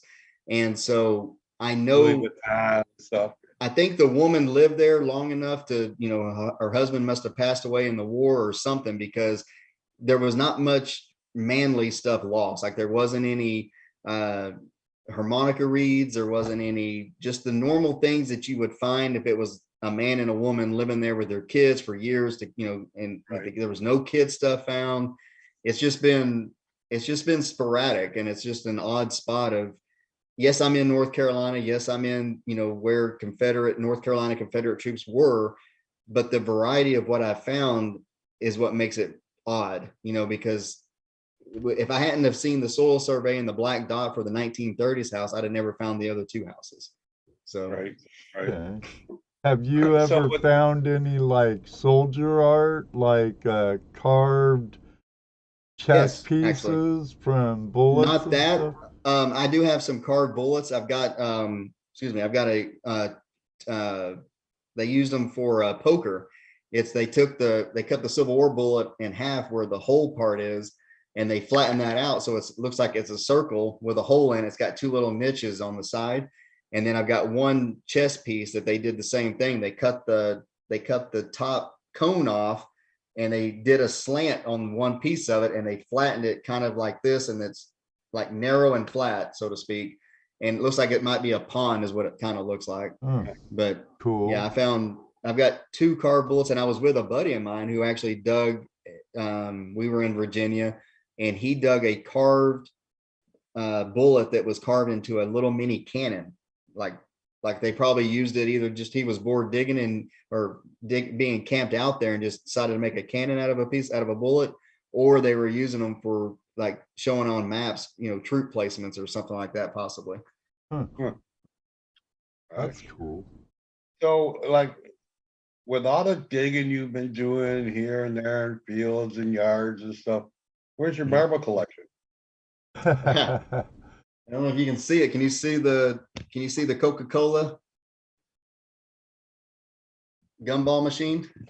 Oh yeah. Okay. That's where I put my marbles. Hold on. Oh yeah. Jess, he loves his marbles.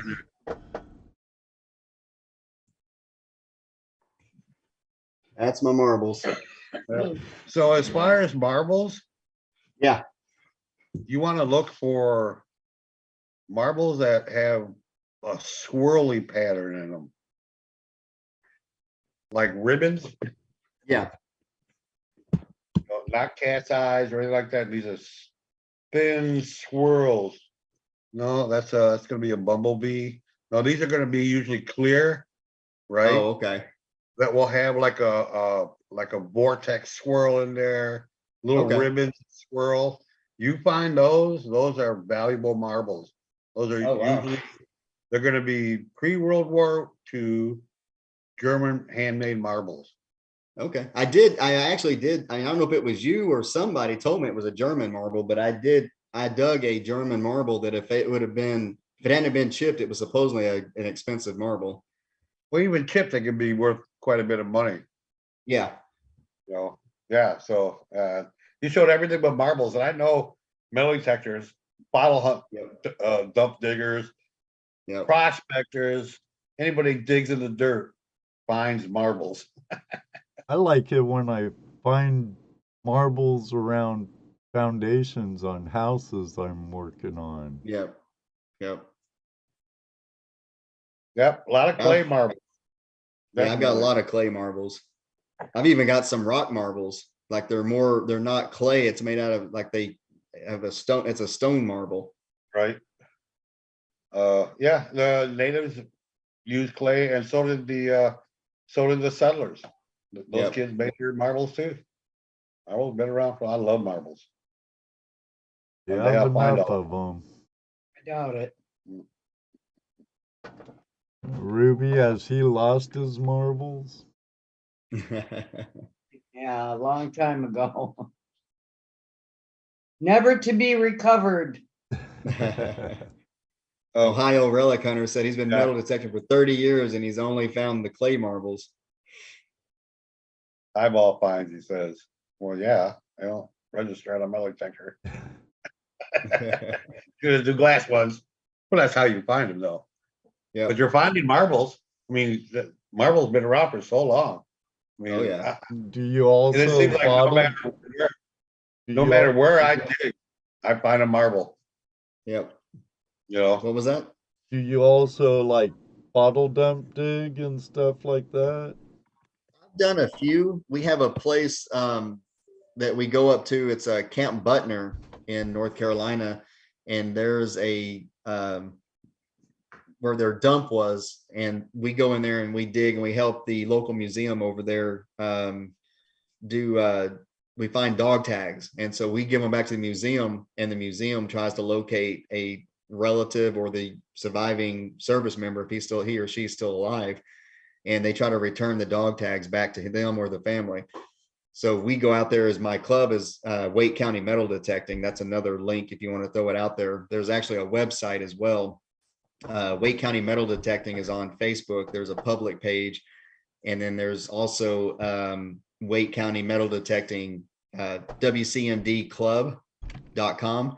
That's a website that I built for Wake County Metal Detecting. And it's got kind of like what you were talking about earlier, making videos and, how-to things. I've got a bunch of how-to things out there, how to research, how to door knock, how to get permission, how to, buy a machine, what tools do you need, what gear do you need to wear, and just all as much as I could possibly think of on the fly kind of thing. I've still got to do some more editing on it and updating on it and adding more things, but it's a good start for this area because we've never had anything like that in Wake County, to have something to show who we are and where we meet. And we meet third Friday of every month at in Raleigh, North Carolina. We have 10 categories that we bring in stuff for competition to vote on. Winner takes home a silver per category. And then at the end of the year, we do a big Christmas party and a find of the year in all 10 categories. And then depending on how many categories you win throughout the year, you could be hunter of the year. So that all plays a part in prizes and stuff. So we're trying to put Wake County metal detecting on the map. We're trying to overturn a law that was changed back in 2017 and it went effect into 2018, where the city of Raleigh blocked all metal detecting because of another club that was here. And so now, as president of Wake County Metal Detecting, I, with a help with some other people, and I've been in contact with a local congresswoman, we are trying to get this overturned to where at least have a permit system where we can at least get a permit and still hit the parks and the city empty lots and things like that, because Raleigh has a lot of history and it's just being destroyed every time they turn over dirt to build something on it. There was a big footprint of Civil War activity in Raleigh, and there's just Raleigh itself is old. So yeah, it would be kind of nice if they were getting ready to tear up a piece of property to put some new in, if they allowed the metal detectors to come in and look for that old history before Dorothea Dix. If you look on the map of Raleigh, Dorothea Dix Park is where, like, I think it was 30 to 60,000 Union troops camped there, and they were there right when Lincoln got assassinated. And so they actually had to get them out of Raleigh to keep them from burning down the city of Raleigh after Lincoln got assassinated. And they actually went to where my Civil War site is. That's where I found the U.S. box plate and the U.S. buckle is at that place where those troops came from Raleigh out to my Civil War site. but that's one of the parks that when I first moved here in 2016, we were able to hit it and metal detect it. But because certain people decided to get rude with some city planners and they were not picking up their iron, they would just pile it up on this one spot, or they'd leave it laying right there on the top of the grass and let the mowers hit it.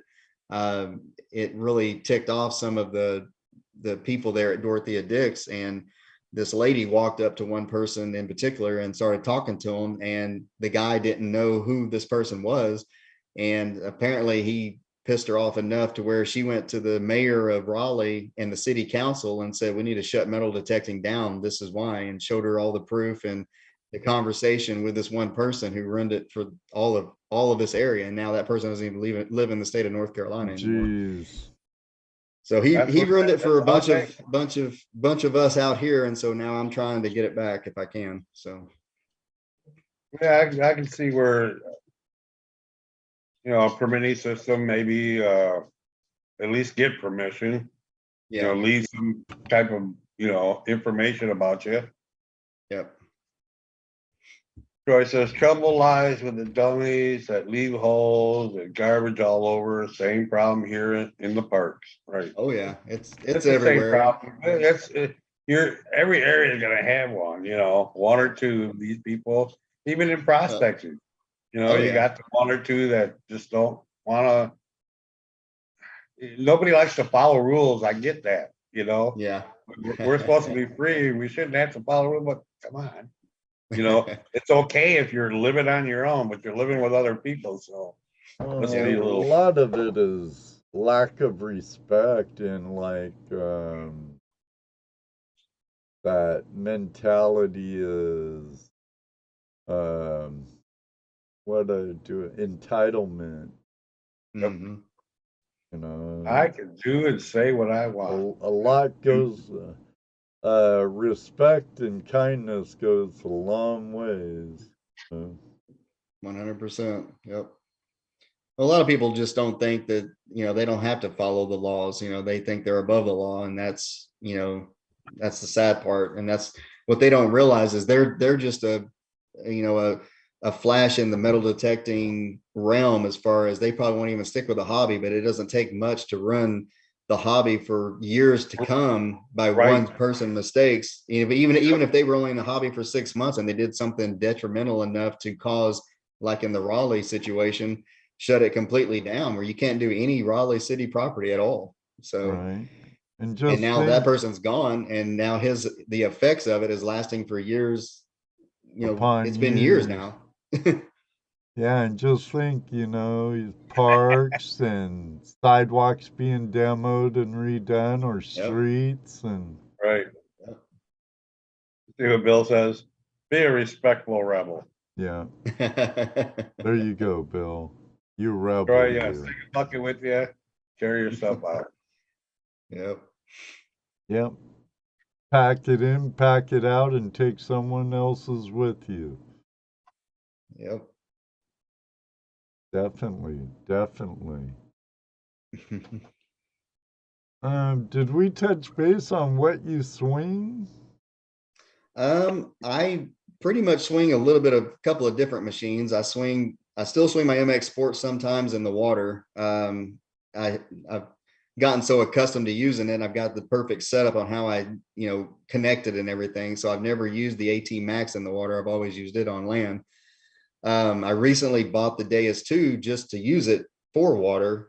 And I'm actually very impressed with the Deus 2, as far as I've taken it to some of my old sites that I've pounded for years with Whites and Garrett's and things like that. And I'm very impressed with the Deus 2 as far as what it can do. So, but I wanted it in the water because I used a Nemo and I dived down, and I was using a pulse dive, and the pulse dive is like a PI machine. It's going to pick up every little nail, every bobby pin, anything. So now I've got something I can get underwater with and actually have some discrimination and not be digging, iron targets. And usually a pulse induction machine's a good gold machine.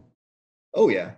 I mean, I found almost 200 rings. It's actually, to the end of the year, I finished at 199 and a half. The only reason why I count the half is because it was a half of a silver toe ring. If it wasn't for that, I wouldn't even counted it. But I did something about 18 or 19 recoveries, or I did find one class ring in the water that I found the girl and got it back to her. It was a silver class ring. And then I found a NC State class ring. I had gotten a call on the ringfinders.com to go find one NC State class ring. I went to find it, and it had been lost for 22 years. And then I had previously hit a metal detector at a house that the guy told me that him and his cousin were skeet shooting.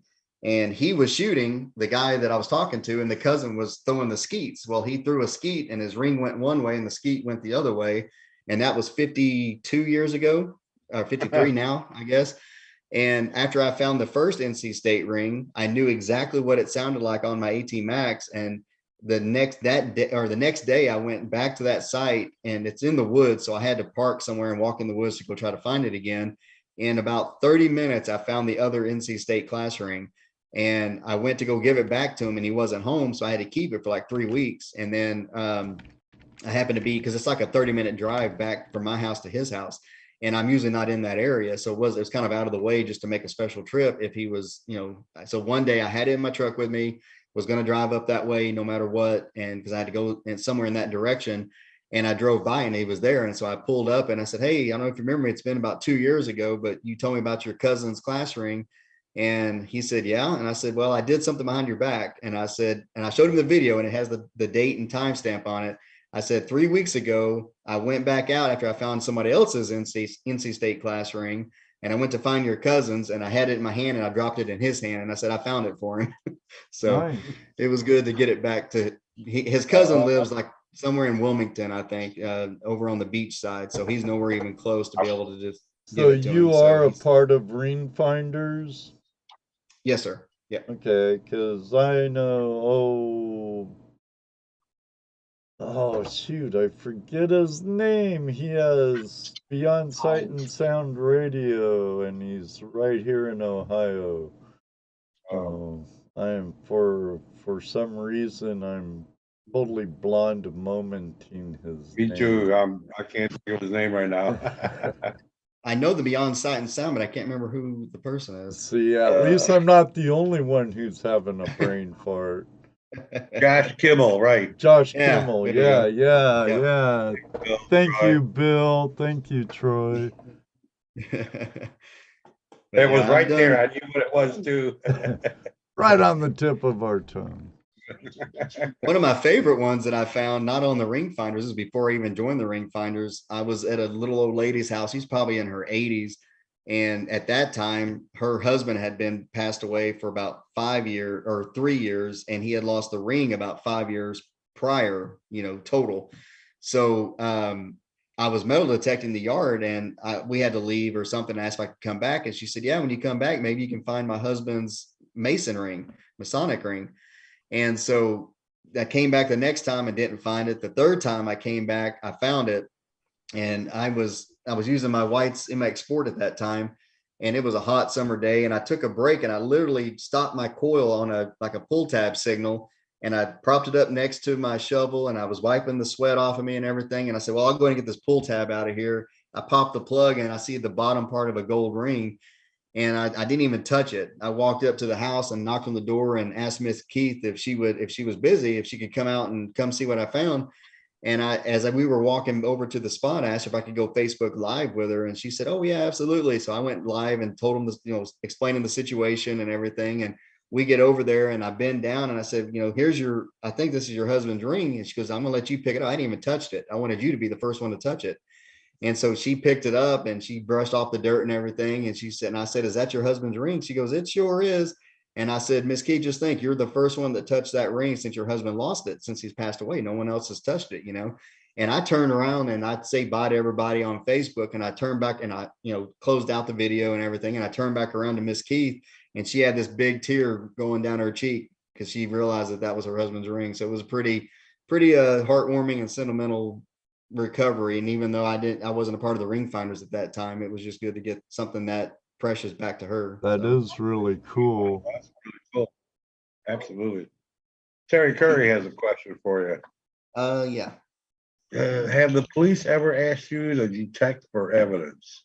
No, they haven't, but we've actually reached out to the local police stations. Being a Wake County metal detecting, I wanted to reach out to the local PD, Raleigh, and the surrounding towns around Raleigh, and offer our services to help them learn their machines. Because I know most of them have machines to find, like, bullets and shell casings and things like that.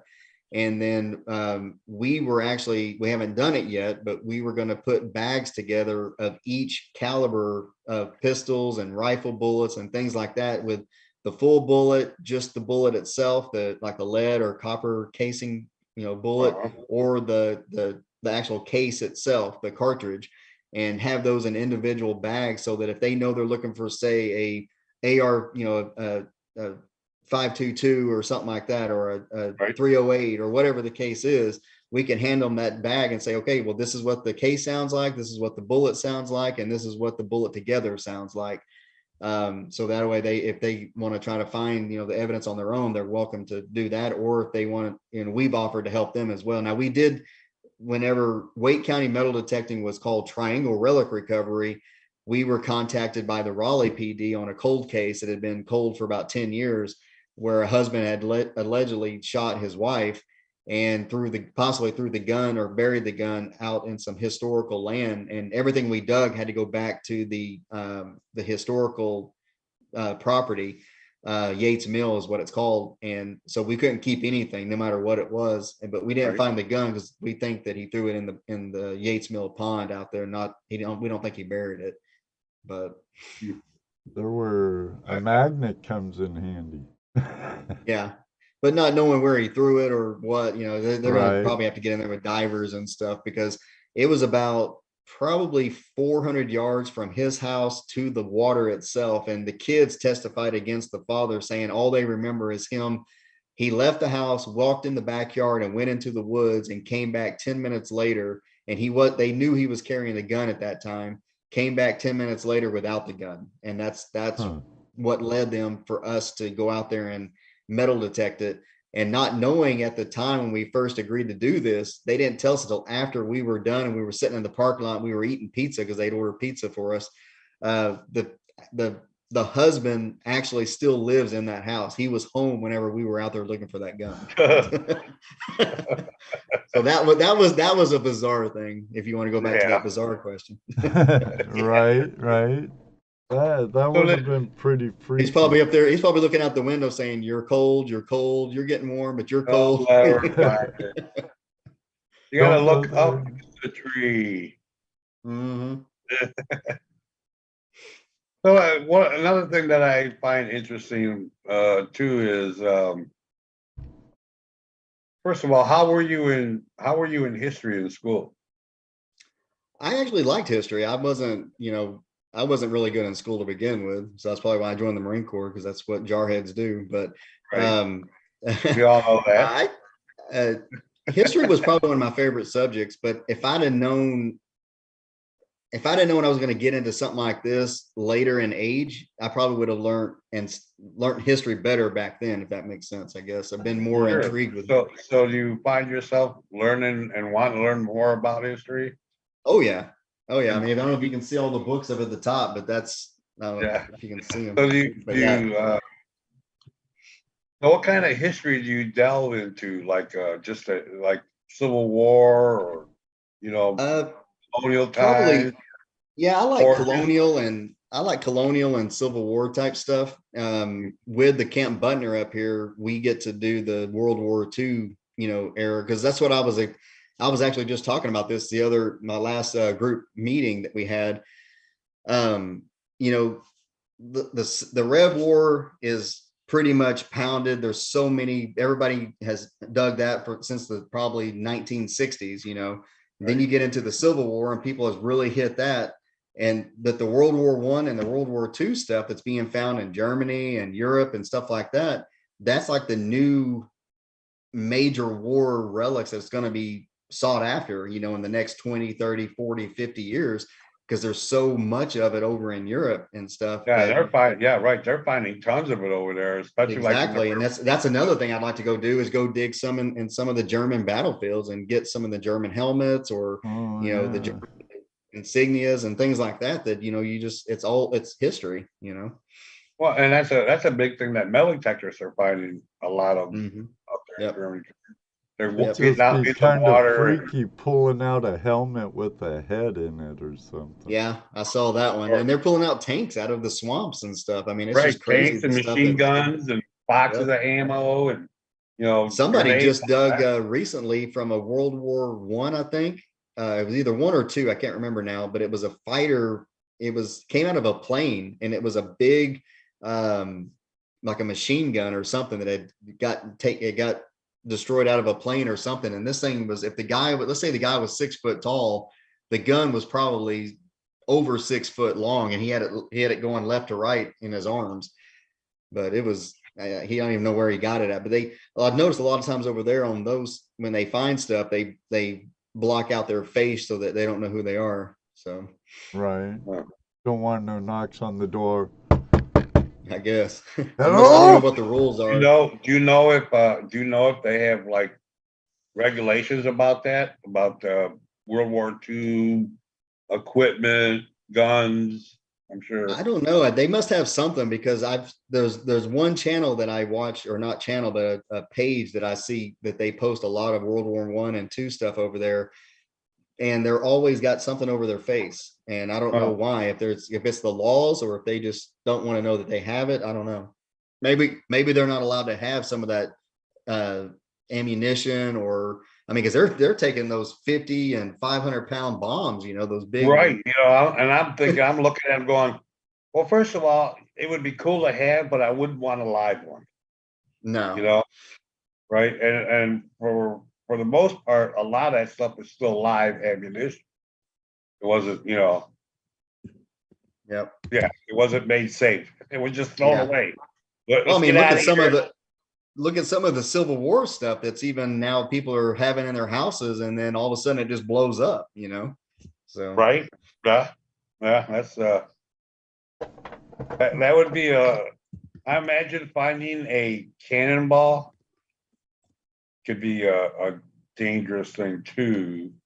Actually, I witnessed a guy at DIV dug a cannonball that was still considered live, and he brought it up to the thing, and they were trying to, they gave him a bunch of names of someone who could disarm it, and I was like, I can't believe you got that thing with you right now.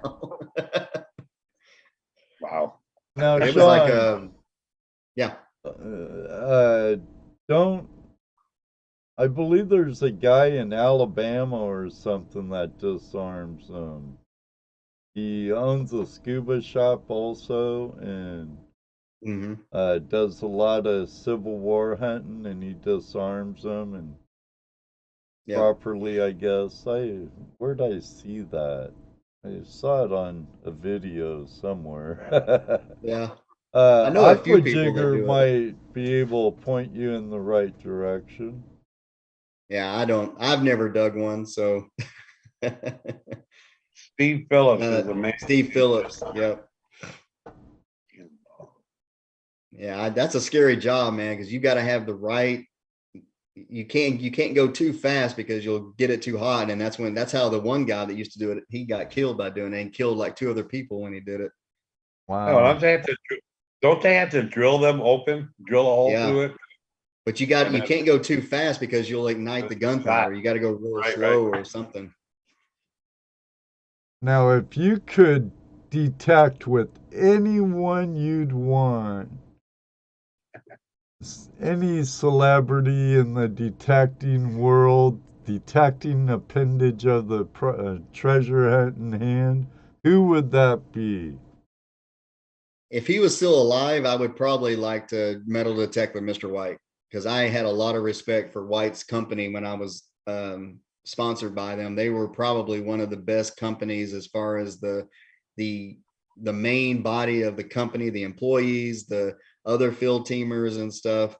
I have to honestly say, when I first got on the White's field team, it just felt like family, if that makes sense. They had a family. Actually, to me, it does quite a bit, because I've been to their factory in Sweet Home.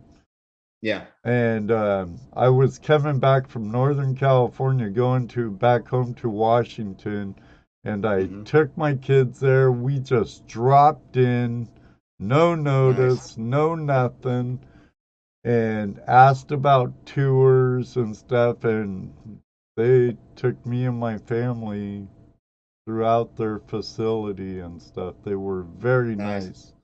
Yeah, I never got a chance to go up there. I was trying to, and I think whenever they were trying to get me up there to go see the museum and stuff is when the COVID, right before COVID hit, or right as it was about to get started happening. And then of course right after that's when White's had to close shop because of COVID with all Right. the stuff Our getting. friend Terry Curry was wondering, what pinpointer do you use? I actually have three different ones. I have several TRXs, and then I do use the Garrett Carrot, and I also have the Deus 2, the Deus one that I bought with the Deus so I could link it up with the headphones and stuff. Bill, that would be like getting the golden ticket Yep. to Willy Wonka's chocolate factory. It was pretty cool. Now, I've Bill. only seen it in videos and photos, so I never got to see it in real life, and I missed out for sure. Now, I did get to see the museum. I don't even remember the name of it now, but the museum in Virginia that the guy just passed away a couple of years ago. I was on my way, a buddy of mine, we were on our way to Pound the Ground before it was Digstock. And we went up there and we had just went through the museum, went to Pound the Ground, and on the way back home was when we found out that the guy passed away. And so we were probably one of the last visitors at that museum before it closed up too. Now I think all the relics are with John Hickok and some other folks more in the Virginia area now that took it over. But that was a good museum to go see. Oh, cool. I like museums. My Yep. my dad got me into history at a young age and gave me my wanderlust. That's what I'm Wanderlust trying to do too. with Private Pup. I'm trying to get him hooked on history and stuff and out there in the fields with metal detectors and gets Yeah. excited when he finds an arrow. He found a really nice arrowhead the other day. He was super excited because I get out of the truck and I found a quartz spear about probably 2.5, 3 inches, whatever. And he was a little upset. And then about 20 minutes later, he's walking around. He gets this almost perfect little black looking arrowhead. And so he was happy that he found that. Nice, nice. I've That's only always found two arrowheads, and both time were while I was gold panning. Oh, yeah. One in Ohio, not far from my house actually, and one in Indiana. Wow. They were both Adena points, but still really cool. Yep. I love finding. I found I cannot remember the name of it now. I can't remember the name of it, but it's a rare find because it's actually broke. It's the counterweight for I forgot the name of the tool. It was a weapon that they used that they would sling it, but it was a banner stone. That's what it's called. Ooh. I found half of a banner stone. When my parents had a coastal home and where my grandmother lived in Central California, there was all kinds of arrowheads and stuff, but I probably rode my mini bike over tons of them and didn't even think about them. Yeah. Yeah, exactly. an Adalat. Yeah. That's another Uses name. spear. Uses a spear. Cool. Cool. Well, it throws a spear. It doesn't use it. Yeah, Throws a exactly. spear. Yeah. Yeah, it throws. I knew it was something like Yeah. I knew it was like not an arrow, but forgot that it was a spear. But yeah, it's a half of one. And those, I guess, they date real far back because they quit them doing it and they started using other stuff. But in this area anyway, and where I found it at was I almost threw it back down because I thought it was just a random rock. And I was like, man, this thing looks weird, So I sent a photo of it to my buddy and he goes, Dude, you just found a banner stone or the whatever that other name. Adelaide, yeah. However you say that name. Oh, Yeah, that's that's cool the rod. That's find. Oh, you have a nice Native American collection in your case as it is. I like the Indian artifacts in like South Texas or in Texas and in New Mexico and Arizona and places like that. Those Indians made some really gorgeous arrowheads. And like the Arkansas area and back over this side, they were more crude and just not. It's like almost they didn't take the time to make them really pretty, if that makes sense. They did it just to make them, you know. So I enjoy like the little bird points I used to find out in New Mexico were just so ornate and just colorful with different, materials that they used. And so I get out here in North Carolina and stuff, and I'm seeing these crude things that you can tell they're an arrowhead or some kind of a, of something Indian artifact, but they're not as ornate and, detailed orientated, I guess, like they are out in Texas and in New Mexico and stuff that I was used to seeing. Well, it seems to me, I remember hearing that they used to travel to Ohio for the flint. Oh, That's where probably. That's where they were, because if their arrowheads look like this Yeah. type of material, right? Yeah. That's Flint Ridge flint. Yeah. And this you can find just about all over the country because they would trade it. Gotcha. From Ohio. Yeah. Yeah, very cool, pretty looking stuff. It's remarkable even back then with First Nations, if you want to call it, or back in those days, how far their commerce went, their trade routes went. Well, it's about that time. We've been on for 2 hours. Very cool. Again, thank you, Sean, for joining us tonight. Thanks for having me. Hope you enjoyed the campfire. Yeah. Yeah. I know Nice and I toasty. did. I think in the summertime, I'm going to set up outside in front of my campfire, my pit. Yeah. Yeah. Maybe do that in the fall though. It's too hot in the summer out here. We'll be sweating. That's true. That's true. I like a campfire in the summertime at night.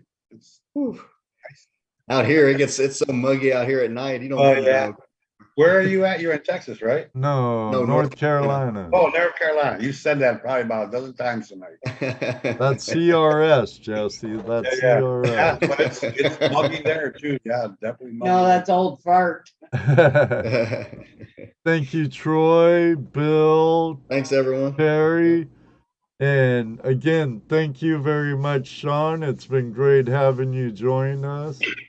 Next week, we're having Carlos Minor from Gold Rush Discoveries, Gold Rush's Whitewater, joining us for Tuesday Night Hangout Live for all you gold diggers and dredgers out there. Also, for those who like Morgan dollars, I'm having something going on this coming Sunday for a beautiful MS Morgan. I'm not a grader, I'm not PGS, but I would say it's close to a MS65. Beautiful coin, really frosty, beautiful. Oh, nice. It's 1921, the last year of issue of the Morgan.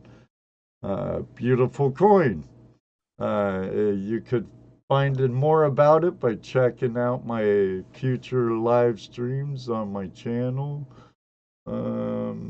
Any other news? Don't forget to hit up our friends over at Gold Prospectors Space for Prospectors Radio every Wednesday at 9 p.m. Eastern Standard Time and 7:30 Eastern Standard Time on Sundays.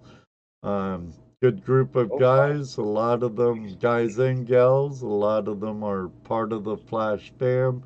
Brad, you have a great day down under. You too, Terry. But All the rest of you, thank you all very much for joining us. Until next time, may you always have a flash in your pan.